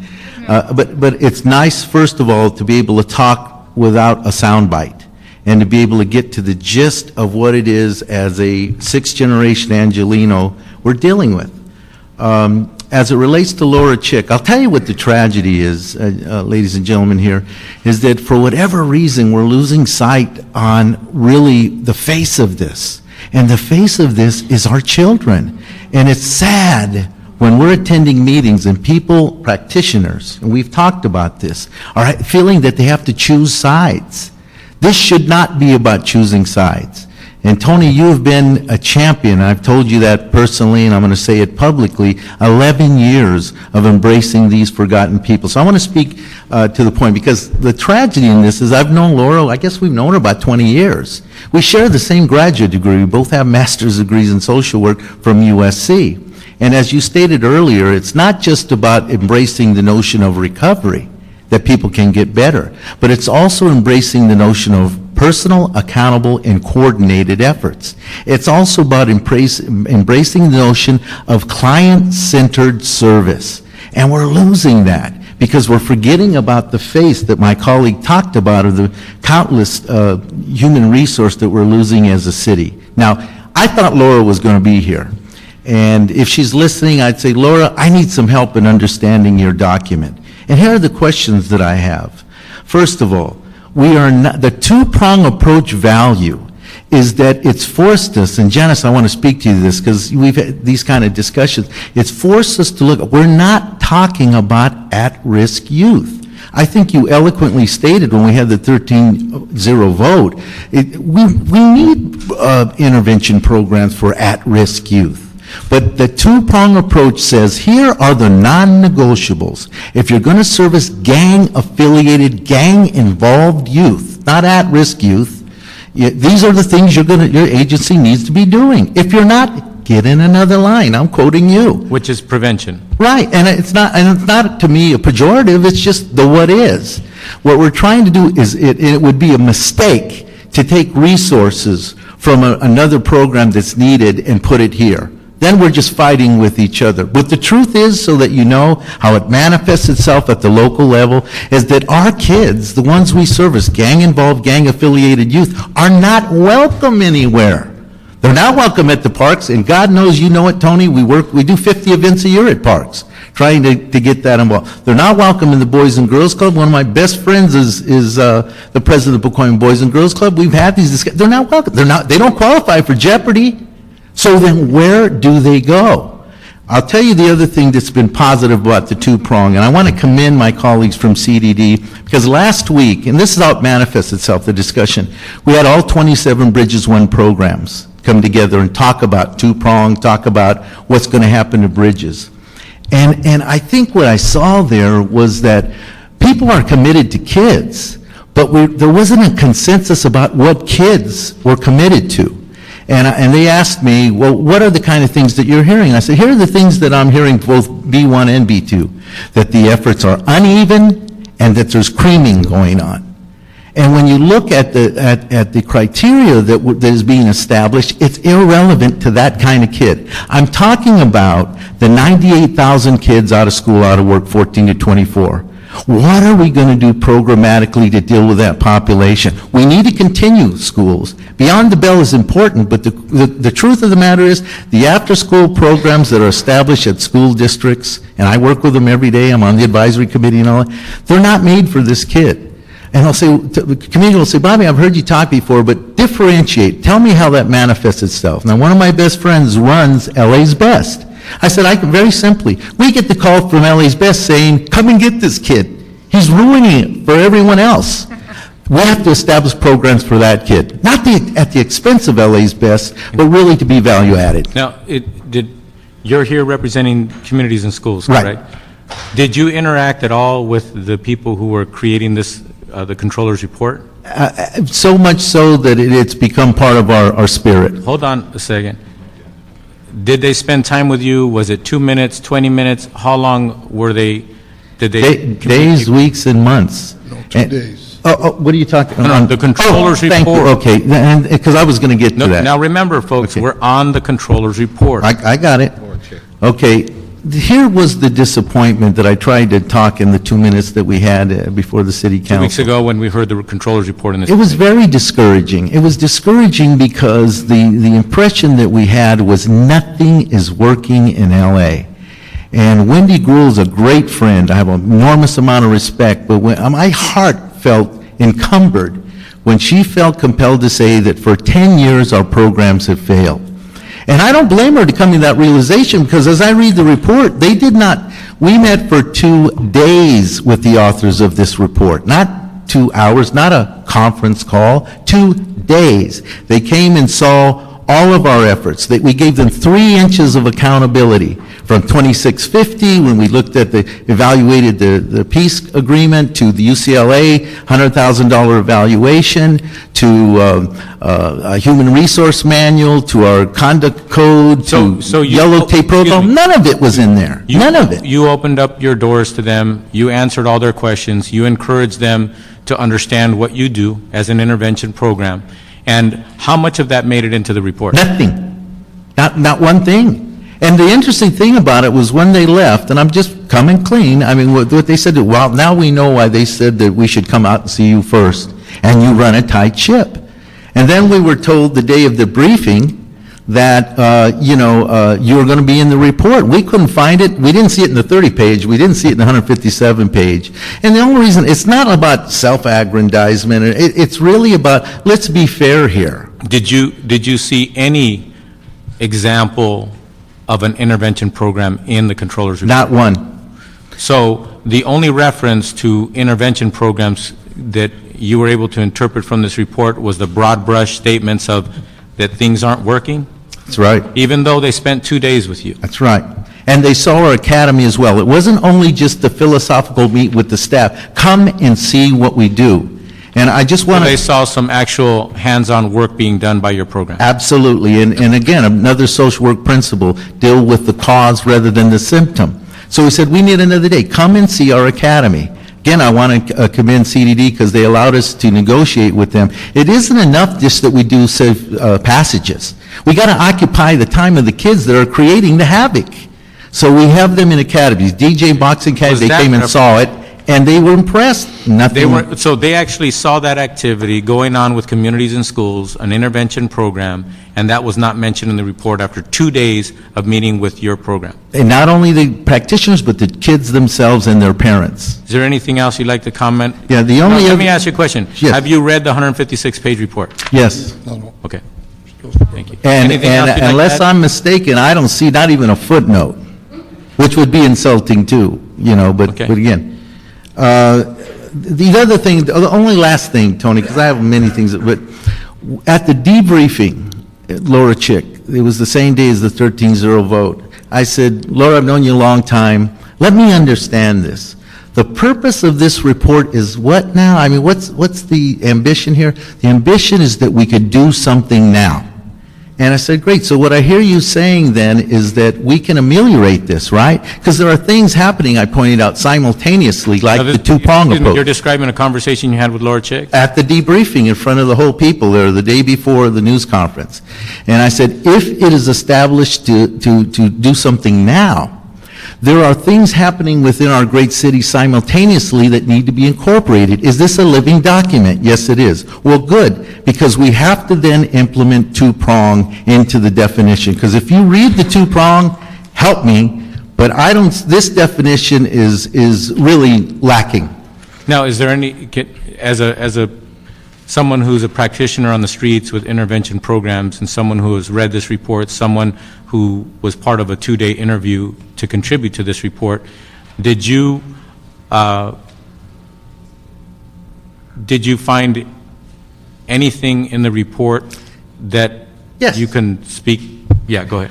And I think what it is absolutely, the draft that we had been exposed to said that we need to create an independent department. And I think that's something we can agree on. I think what we need to talk through is, do we want it to be personality-driven, or do we really want to institutionalize it in such a way that it continues regardless who's the mayor, who isn't the mayor, whether or not it's a priority or not? And that's something that we can speak to. I asked through some of our network for Laura to tell us why we weren't involved in, why didn't they talk about programs that are working? And she said, the comment I received back, and maybe this is wrong, is, well, we related to the achievement, the advancement project, where the advancement project stated that there are programs working in the city of LA and named them. Then why didn't we, if it's a, a kind of collaborative effort, a collaborative document, wasn't that stated? And that's the tragedy, I think, for all of us, I'll shut up with this, is having to answer questions in the community, and they're upset that they know that we're there, that we're doing the kind of things that prevent and sustain life, prevent death and sustain life, and why are we taking this hit? It's unacceptable. Thank you. Next. Yeah, hi, my name is Blinky Rodriguez. I'm the Executive Director of Communities and Schools. And I just find it valuable to just talk a little bit about the history. You mentioned 25 years of us trying to deal with this. I was gone for a little season, and I publicly want to thank the city of LA for just the support when I lost my wife, and 3,500 people that showed up at the wake service, including yourself. And so I've been going through the valley, but the reason why I'm back is because I know my purpose. And it's been a long road to hoe. I was on the ad hoc committee that created Bridges with Mark Ridley Thomas. I was there from its inception when they only tried to roll out the Bridges 1 piece and parachuted it into middle schools. So, I mean, there's history there. This 61 gang intervention murders. Now you're saying Bridges 1 is prevention. Absolute and then prevention. They created Bridges 2, that's the intervention. But we had to mobilize as a city to get B2 put in place. I have it documented on film when 300 people from the community showed up at the chambers of City Hall to say, we need this piece, the intervention piece on the streets. Does that, in your understanding from the controller's report, again, as a street practitioner and having been interviewed by the people who made the report, did they describe Bridges 1, Bridges 2? Did they talk about what works or doesn't work about Bridges 1 and Bridges 2 in the report? Well, I wasn't privy to those meetings. I was on sabbatical during that period. No, I'm talking about the actual written report. Well, the written report, I'll tell you, there's a few things that stand out to me. One, forget the fact that we weren't mentioned. It doesn't matter. But to make a statement to this public, to this community, that's that disparaging, that there's no evidence of anything working, just stop and think about that for a second. No evidence of anything working. Right. The comment made by one of your colleagues, which was really sad in my heart, 10 years of not failure, complete failure. Then let me just say this, please. Then who built the collaborations? The tables that we're sitting at right now with law enforcement and rec and parks and the librarian and the morgues and the mothers and all these, who built them? We built them. We built those. Nobody from this building built those. How can they call this complete failure? Think about that for a second. That's the report. This report said no evidence when they were given evaluations, when they were given all this information, and then to put that document, that in and of itself, that one paragraph right there, was enough to cause me to lose nights of sleep, that one paragraph, because I know the labor, I know the hard work, and you know it, and you that have seen it, you've seen it. So how can you make a disparaging comment? Another one is, it just jumped out on me. They had a comment in there by a former USC professor that I, in fact, have been in meetings in 97 and 98. This evaluation quotes him. And he says, let's not look at what works, let's look at what doesn't work. Deficit analysis. In this report here, he gets a quote. Us, 2 days of being interviewed as an organization, going all over, not just in the office, having discussion, taking them in the field, nothing mentioned, but they'll quote a guy that did a study in Chicago in the 70s, and him say, let's look at what doesn't work. And I've been in meetings in 1978 or 98 or 97, where he was poo-pooing all over the team post. And I had to say, only because, I said, wait a minute, the team post saved my life when I was a kid. Now why? It doesn't have the notion of, that statement has no notion of recovery. So that's a second. One thing I'd like to point out, this was not in the report, but 2 weeks ago, when we heard the report before this committee in the council chambers, Commander Beck, not Officer Beck, but Chief. No, he said Commander now. Well, they called himself Commander Gannon, Chief Beck. Okay. All right, Chief Beck. I got corrected. Last time I got corrected for calling him Chief.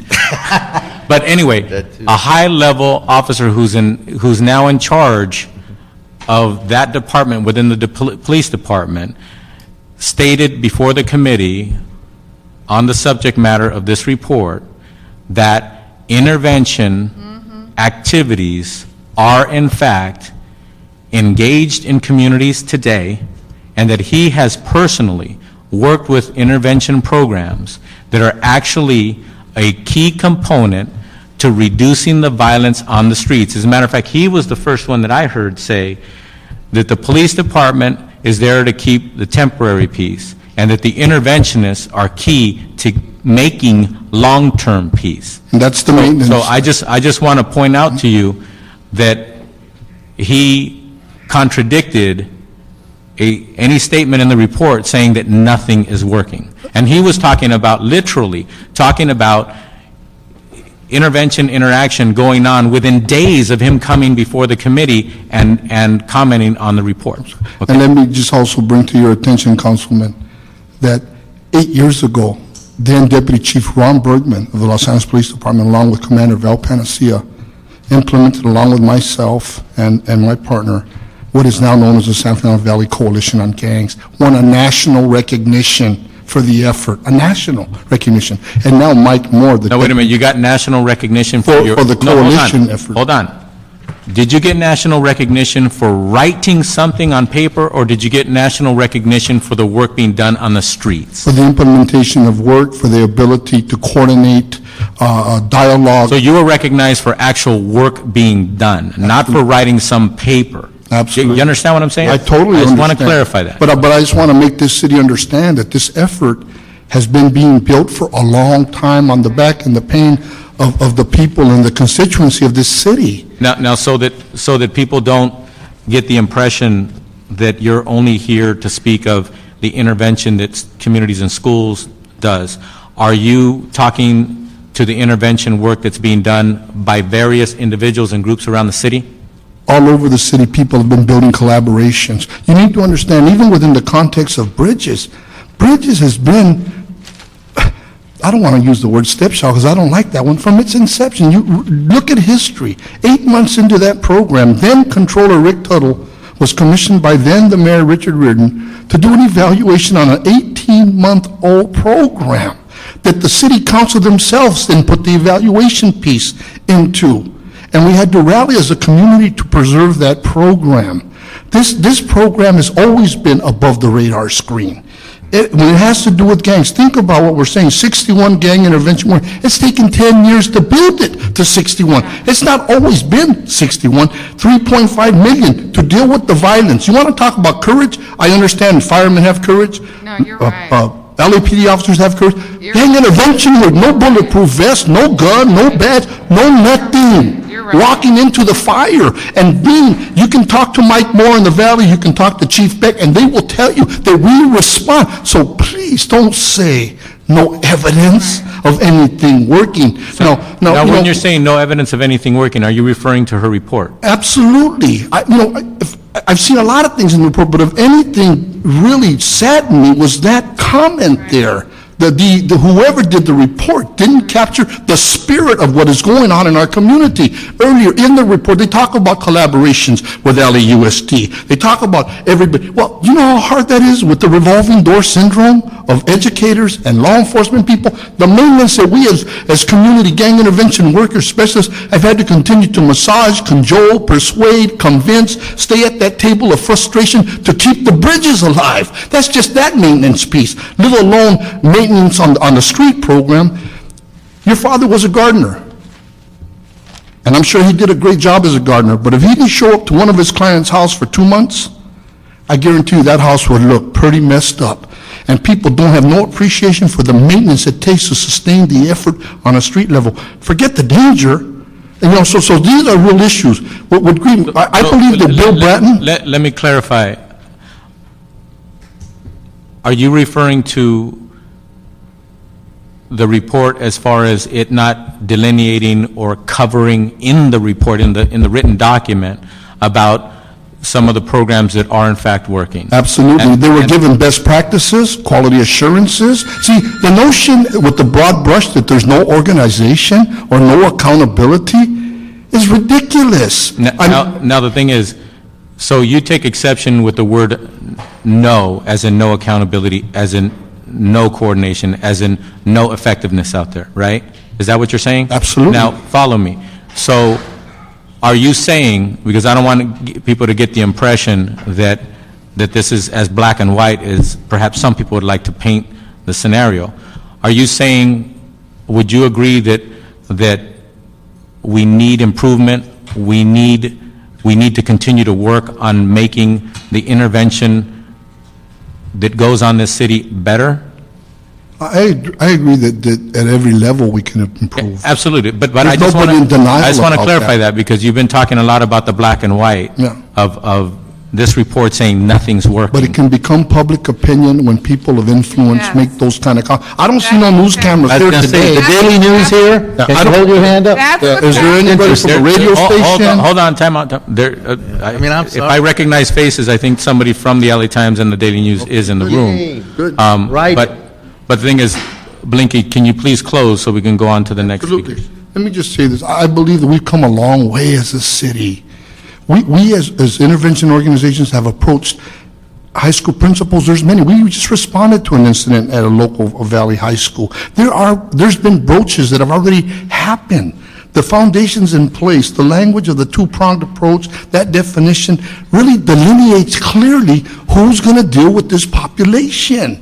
Hey, I mean, how would you like to, anybody in this room like to be sworn, so to say, to a work agreement that you will get out of bed at any given moment? Now, gang intervention workers don't just do that. There's community mobilization, there's community events, there's referrals to jobs, there's case management going on in our office with gang intervention workers, home visits. Does anybody, did the report mention that? Because it should have mentioned it. All this it's an integrated service delivery. When Bobby says I grew up on the streets, I have no police record, never been arrested. The name Blinky was given to me by my grandmother. But with his PhD, in some cases, I told him some people got a PhD and you can say they're piled higher and deeper because they're so caught up in what they don't know and that double ignorance. I respect the degree, and he respects the fact that I have the knowledge that I have, and we look at each other collegially. The reason why our organization has worked and others that are here is because people that run the organization finally got it. It's an integrated service delivery. He can't go on the streets. I can. So just let me finish with this, please. I believe that we've come a long ways. I mean, the dialogue going on with law enforcement, think about that for a second. The dialogue going on. I do not take that for granted. The scrutiny that the chiefs themselves have gone under within the department, I feel, that they've taken heat. When Ron Bergman stepped up and Mike Moore stepped up, everyone was just agree, no kumbaya, go have meetings with these gang people. But we've come a long ways. That alone is worth everything. But when Bill Bratton made the comment, and I don't think he meant it mean-spirited, but he has a powerful voice, and he said, suppression, intervention, and prevention. And we said it on Larry King Live. Libaka, Right. Bill Bratton, Rocky Delgadillo, myself, Bo Taylor, we all said prevention, intervention, Right. suppression. That was 206. Now, when he gave the analogy of a three-legged table, and one strong one and two legs that are weak because no accountability or unorganized. Hey, when you're standing on $1.2 billion, that's a lot of stability. We've built networks. We've convinced people to broach agreements with us. You know, all of the nonprofit organizations that do gang intervention, we're in a lot of places. And the whole city of LA's budget, to deal with the gang violence, remember the word violence. Right. We're here because there's been a lot of bleeding in the city, Jose. The blood has caused and provoked this conversation in the city. The blood that's flowing in the streets. $3.5 million the city of LA has put into that effort, and it's taken 10 years to get here. It hasn't always been at that illustrious level. So here we sit now in the year 2008. What's the greater good? Are we going to continue to get caught up in the minutia and the pragmatics? No, we can't go running into anything. Now is not the time to go running into anything. We're scrubbing things out. And when Connie Rice came out with her report, it wasn't just grabbed and ran with. When the 98,000 and no one talks about no more out of work, out of school, that has been forgotten as a study, no one scrubbed that thing out. When we started talking about that the youth in 1998, that the youth population was going to explode by 4 times between the ages of 14 and 24. But all that adds to where we're at now. Chairman, right. It all adds to where we're at now. Now, the thing is, Blinky, I need to ask you this question. We'll move on to the next You're going to presenter. ask him another question? Also, yeah, that's fine. But in your organization being interviewed by this report, and you having been, and your organization been at the meetings when we approved the request from the controller to actually come and do a report, and when she requested from the council that she needed $500,000 to do this report, did you, just a yes or no, did you welcome such a report or not? No, because at that time Bridges 2 got cut. No.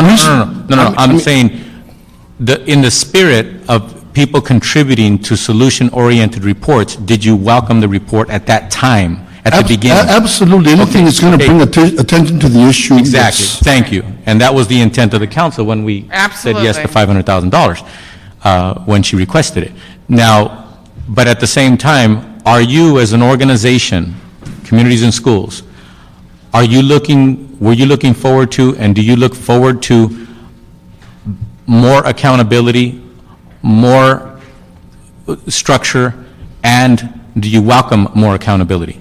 Absolutely. Okay, thank you. Right. Thank you. And Yes. and I think Kenny wanted to say something, but I just want to say, you've never heard me say it's not working. In fact, I always say I'm ready to get $30 million a year to spend on the programs we know are working. And you've never heard me say they've failed. The only thing I've said is we've terribly underfunded you, terribly, to have 61 intervention workers, as you said, and that took a long time to get, with 39,000 registered gang members in Los Angeles. Our prevention efforts are terribly underfunded, our after school. So you've never heard me say somehow we're not winning this war because it's not working. We're not winning this because we have misplaced our priorities and misplaced our funding. And so I am ready today, and I know others disagree with me, and I agree we need to get that proverbial house in order. But I know for a fact, if we tripled your funding, it would work. It would be successful, and we would have the kind of accountability that I think people are needing to see. But Janice, you have immense credibility amongst your colleagues. I would really encourage you from a position of a peace builder to sit down with them and let them know what you've learned. Yeah. Because you are a champion. Because you're right. What gets thrown out there are these phrases. We're throwing money away. The city's wasting your money. It's not work. That's what gets picked up, and that becomes a perception. Right. But I will tell you, I'm out there pushing this ballot measure for November, and I will tell you the majority of people out there are on your side. Yeah. And the so-called squabbles at City Hall are kind of background noise. And frankly, they are out there and going to the funerals. They are out there. The mothers are begging me, Ms. Hahn, help us with this gang violence in our community. So they're on your side, and I think we're going to get overwhelming support for this idea of more money And it was a little bit troubling to me that the controller said she doesn't think we need new money. But now when I see what's happening, it's because we're sort of taking money from, we're robbing Paula to Wouldn't want to Peter. do that. And that would be so short-sighted on our part. That would be so misguided if that is how we think we're going to solve this problem. So. Thank you. Thank you. And by the way, let me just say, there are certain council members that would get up out of bed. This guy would get up out of bed to hold a committee meeting. So, you know, I'm surprised you haven't scheduled one for, 3 in the morning. It's coming. I can feel it. Hey, just thank you for that idea. Oh, my God. Good afternoon. My name is Kenny Green. I'm located out of Toberman Neighborhood Center in San Pedro. First of all, I want to thank you, Tony Cardenas, for, chairing this committee right here. And, it's doing some fabulous stuff. Janice Hahn, can't say enough about you. You roll up your sleeve and get in the trenches with us. So I just want to point something out, and this is attributed to the respect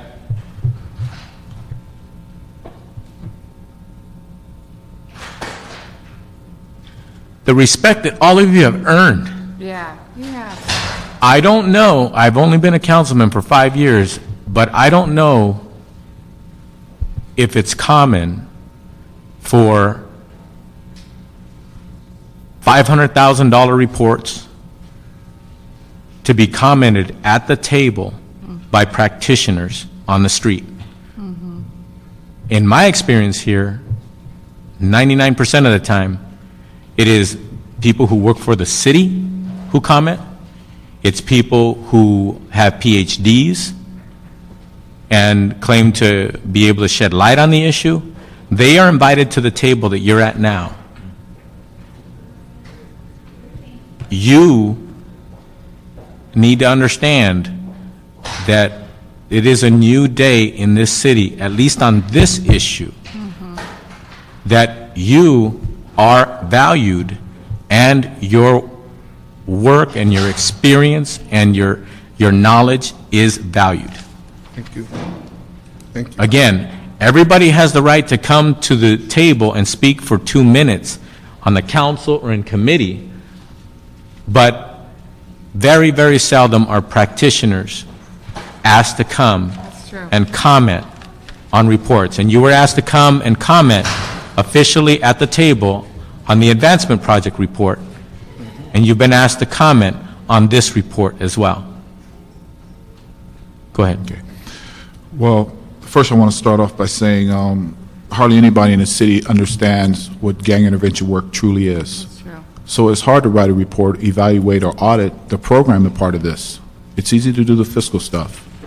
But there's a lot of people that don't understand what true gang intervention work is. That's true. And there's nowhere in the city that I know of, probably in the country, that defines That's true. what this work does. There's nowhere, and this model really is the first step in that. And in saying that, I don't understand, like Blinky, he has a problem with some of this stuff because, he got to keep remembering people don't understand what this work truly is. That's true. And in saying that, when a gang intervention agency is out there doing what is charged, there's a lot more to the work than just the violence component of it. 2 weeks ago, in your council district, Janice, there was a police shooting. And it hit the news media. But nobody knows how much work that the gang intervention agency in that area had to put in to make sure that there was no retaliation. Yeah, I heard. We had to work with law enforcement because they were concerned, from chiefs, captains on down. We had to meet with them. Yes, last night, that young man that got killed, viewing happened last night, and the funeral is going on right now. And that will become peaceful. We had rival gang members come and, be part of that viewing last night, which it wouldn't have been done anywhere else. you came to a very hostile environment with LAPD. And you understand a lot more than probably the majority of people in LA what this work takes. So, you know, when people write reports and audits and evaluation on this work, and they don't have anything to base what this work is about, I kind of, you know, see it's a very difficult task. You spoke, Greg. Remember, you know, 6 weeks ago, the BL killing. Well, March 18th, his little brother got killed. I know. In Cerritos. I know. Now, that is out of our service area. But the gang intervention worker, Greg, his staff member that just buried a son, I know. had to jump on top of that. I know. See, people don't understand this work at all. I know. You know, we're meeting with commanders and chiefs of LAPD to have even training sessions of their probationary officers, gang intervention agencies. And we've already had 2, and coming up with another one in the next couple of months. I mean, this stuff is changing. So, you know, I think, you know, this work, you know, people really have to really understand what goes into doing this work. And you guys have really taken a big step into really defining what this work is, because there's nowhere else that says, if you're doing gang intervention work, then you should be doing X, Y, Z. Whether it's prevention, whether it's the wraparound services, or the out in the streets kind of stuff. How you integrate it. Right. It's you know, and you know, I took offense when I was listening to some of the stuff that was saying about intervention. We've been in this work for a very long time, since 1979. And if intervention wasn't working, this would be the Wild Wild West, because a lot of people don't understand the maintenance part of it. You know, we just had 3 shootings in the last, 3 shootings in the last 4 days. We had a 16-year-old kid get killed in San Pedro on 6th Street. I know, 6th and Cafe. Yeah, 4:30 in the afternoon. Okay, I know. Okay, intervention workers are outreaching, heard the shots and responded, and already knew what they had to do. But as a whole, people don't understand that. They just see the okay, there was a shooting, but they don't understand the intervention part of dealing with the aftermath and dealing with what happens before, and then, Right. the griefing and stuff. Yeah, that shooting was scary. The day before, High-powered rifle. a 16-year-old boy got shot in the back, an African-American boy got shot in the back, skating down the street. Yeah, oh my. On Wilmington Boulevard in Craven, in the city of Wilmington. 2 days prior to that, a 13-year-old boy gets shot on First and Grand in the ankle, 13 years old. And we're forgetting that,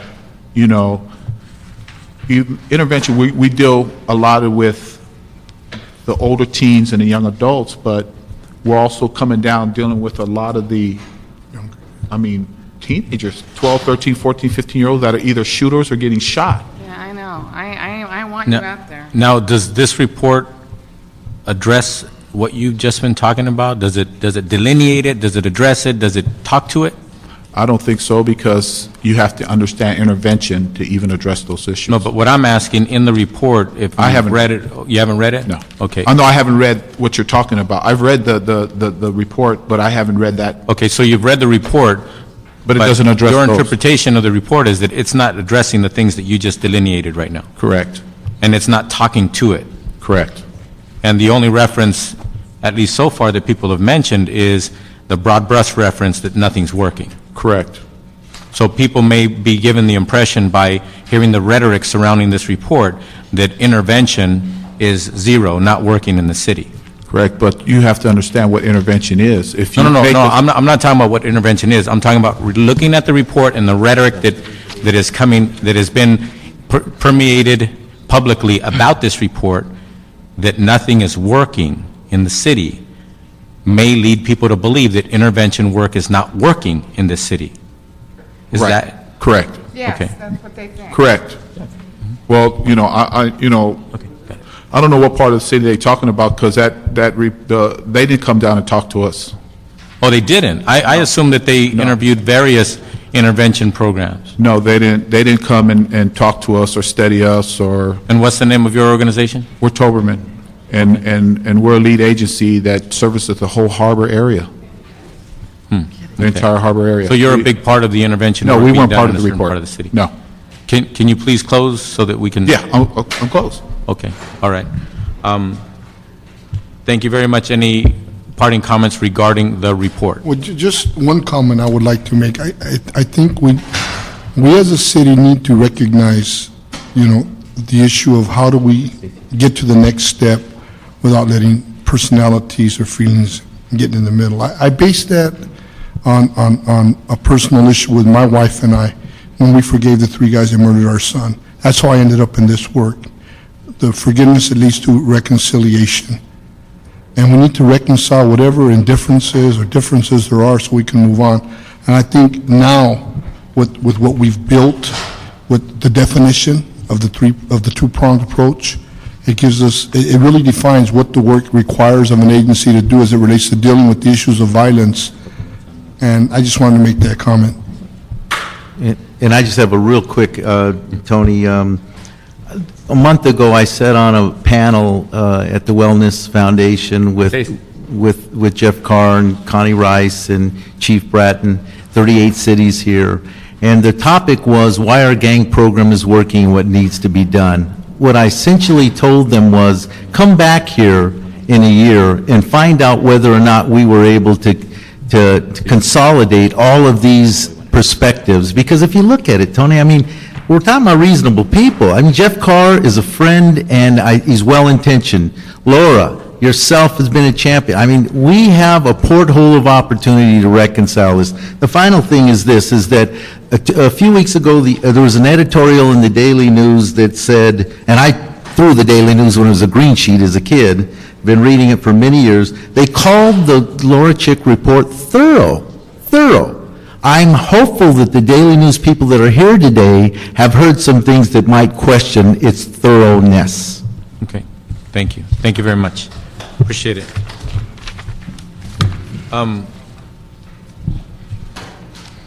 On Friday of last week, my office, as chairman of this committee, forwarded some specific questions to the controller's office, and I'm going to read those questions to the people present. I think you deserve to know what questions we're asking of the controller. The first question is, does your report specify which programs currently funded by the $19 million you have identified for redirection will be cut or eliminated? If not, can you please provide the committee with a specific list of impacted programs, projects, and amounts, as well as your recommendation on which programs are inefficient and ineffective that merit reductions or eliminations? The second question is, how would the redirection of $19 million for non-gang targeted programs to gang targeted efforts support a broad, healthy community strategy, which was paramount in the advancement project report? The third question is, 7 of the 12 programs named for consolidation by your report are already centralized, consolidated under CDD. Considering that the general managers are hired, evaluated, and when necessary, fired by the mayor, how would moving them to the mayor's office improve accountability? The fourth question, does the mayor's office currently have the authority to mandate coordination between city departments, issue executive orders, and facilitate coordination with regional partners? If so, how would temporarily locating anti-gang programs in the mayor's office enhance this authority? The fifth question to the controller's office is, as proposed, how can the city council compel the office of the mayor to be transparent, accountable, demonstrate success, and regular updates and reports to the public and city officials?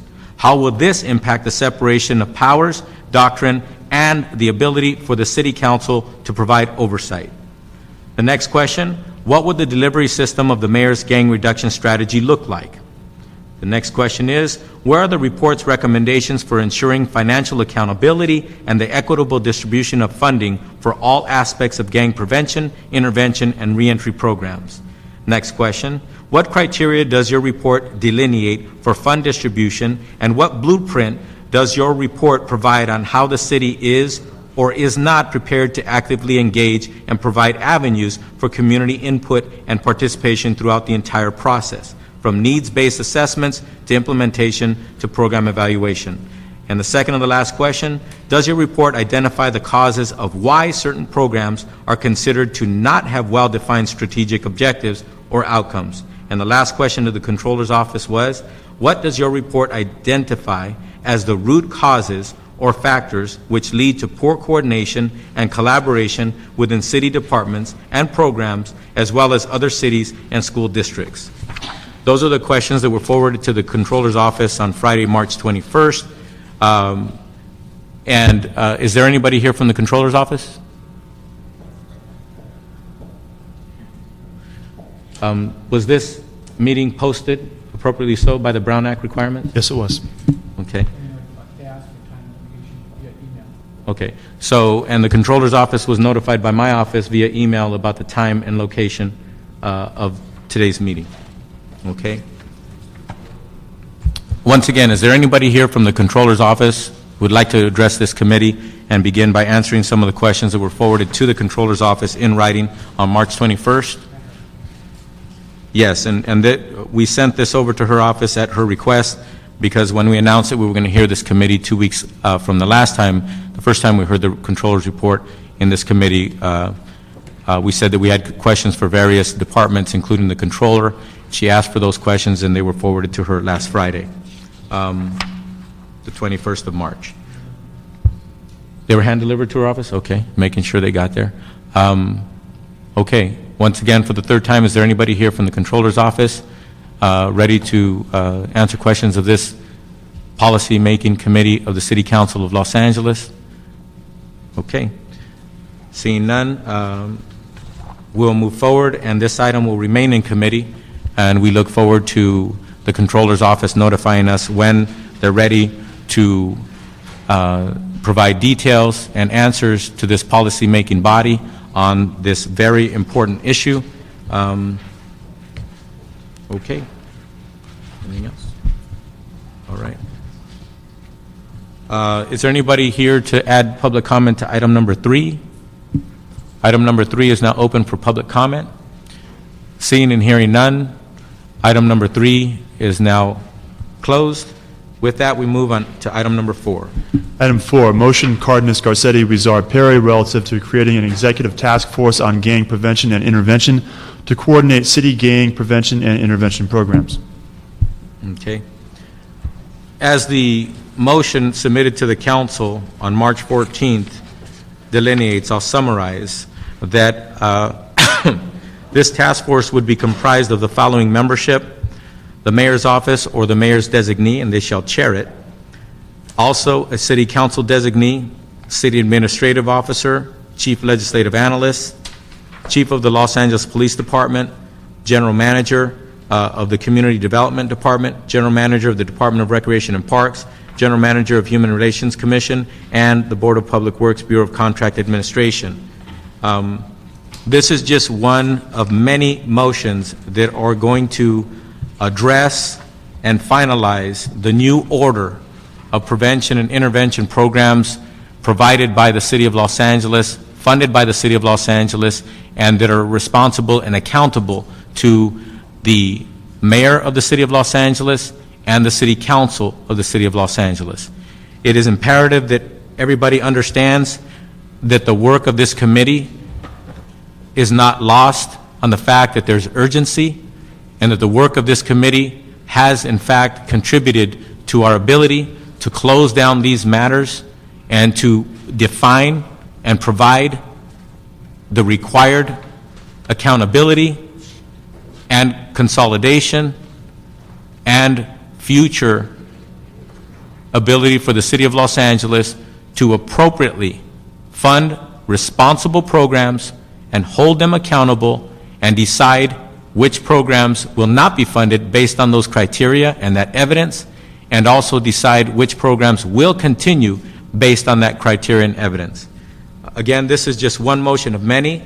I will be authoring various motions tomorrow and submitting them to the City Council, which will provide many of the issues that need to be closed down. Again, I appreciate all the hard work of the city staff, of the working groups, of my staff on this committee, the mayor's office, and anyone else who wishes to engage in this closing down process so that come July 1st, the first day of the next fiscal year, we will have better accountability, delineated processes.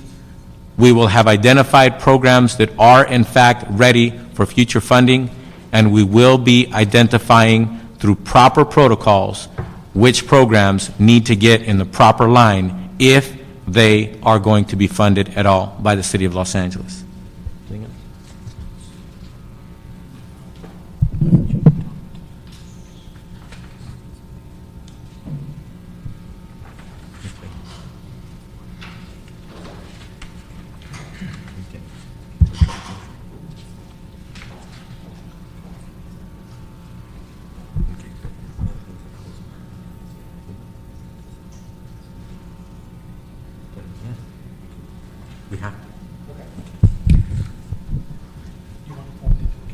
Thank you very much. Also, I'd like to point out, my chief of staff is now staffing me on this matter. My point person and staff member for this committee is going through a difficult time in his life, and we are affording him the appropriate ability for him to attend to his personal matters with his family. No, he's not in any kind of trouble or anything. It's just a health matter that has affected him and his family immediately, and he has been attending to that for various weeks. And once again, I appreciate the support system that the city has provided my office as chairman of this committee on this very important matter. And so those of you who know Eduardo Hewitt and know how to get a hold of him, please afford him your support, if you would, and also your prayers and your love. He's worked very hard. Although we miss him, we will continue to do this work. We will do it correctly. We will move purposefully. And I know that we will, come July 1st, have done more work on this issue than this city has completed and culminated in the last 30 years. I make that in full view of the public, of all of you who care about this issue, and specifically, I make that commitment before the press. We are going to do the work that everybody has been waiting for. We're going to do the work that needs to be done, and we will not allow politics to infiltrate this process, and we will complete this process based on what is best for the entire city and based on what will curtail the violence and the killing of innocent people. That is our purpose, and we will meet that purpose. With that, we will take item number 4 and forward it to the City Council for consideration of the City Council. That'll be the recommendation of the committee, as we do not have a quorum, and that'll be the recommendation to the floor. We call it, what, a minority report of the chair? Yes, sir. Okay, minority report of the chair. Sorry, no, communication. Excuse me, communication of the chair to the full council. Okay, we are on item number 4. Is anybody here to speak to item number 4? Okay, seeing and hearing none, public comment on item number 4 is now closed. Is there anybody here for general public comment? Mr. Carmona, you filled out a card, but it appears that you spoke specifically on an item. Thank you very much. Is anybody here to submit testimony for general public comment? Seeing and hearing none, general public comment is now closed. Once again, I thank you all for your attention and your diligence. We look forward to seeing you at the next committee hearing. This committee is now adjourned.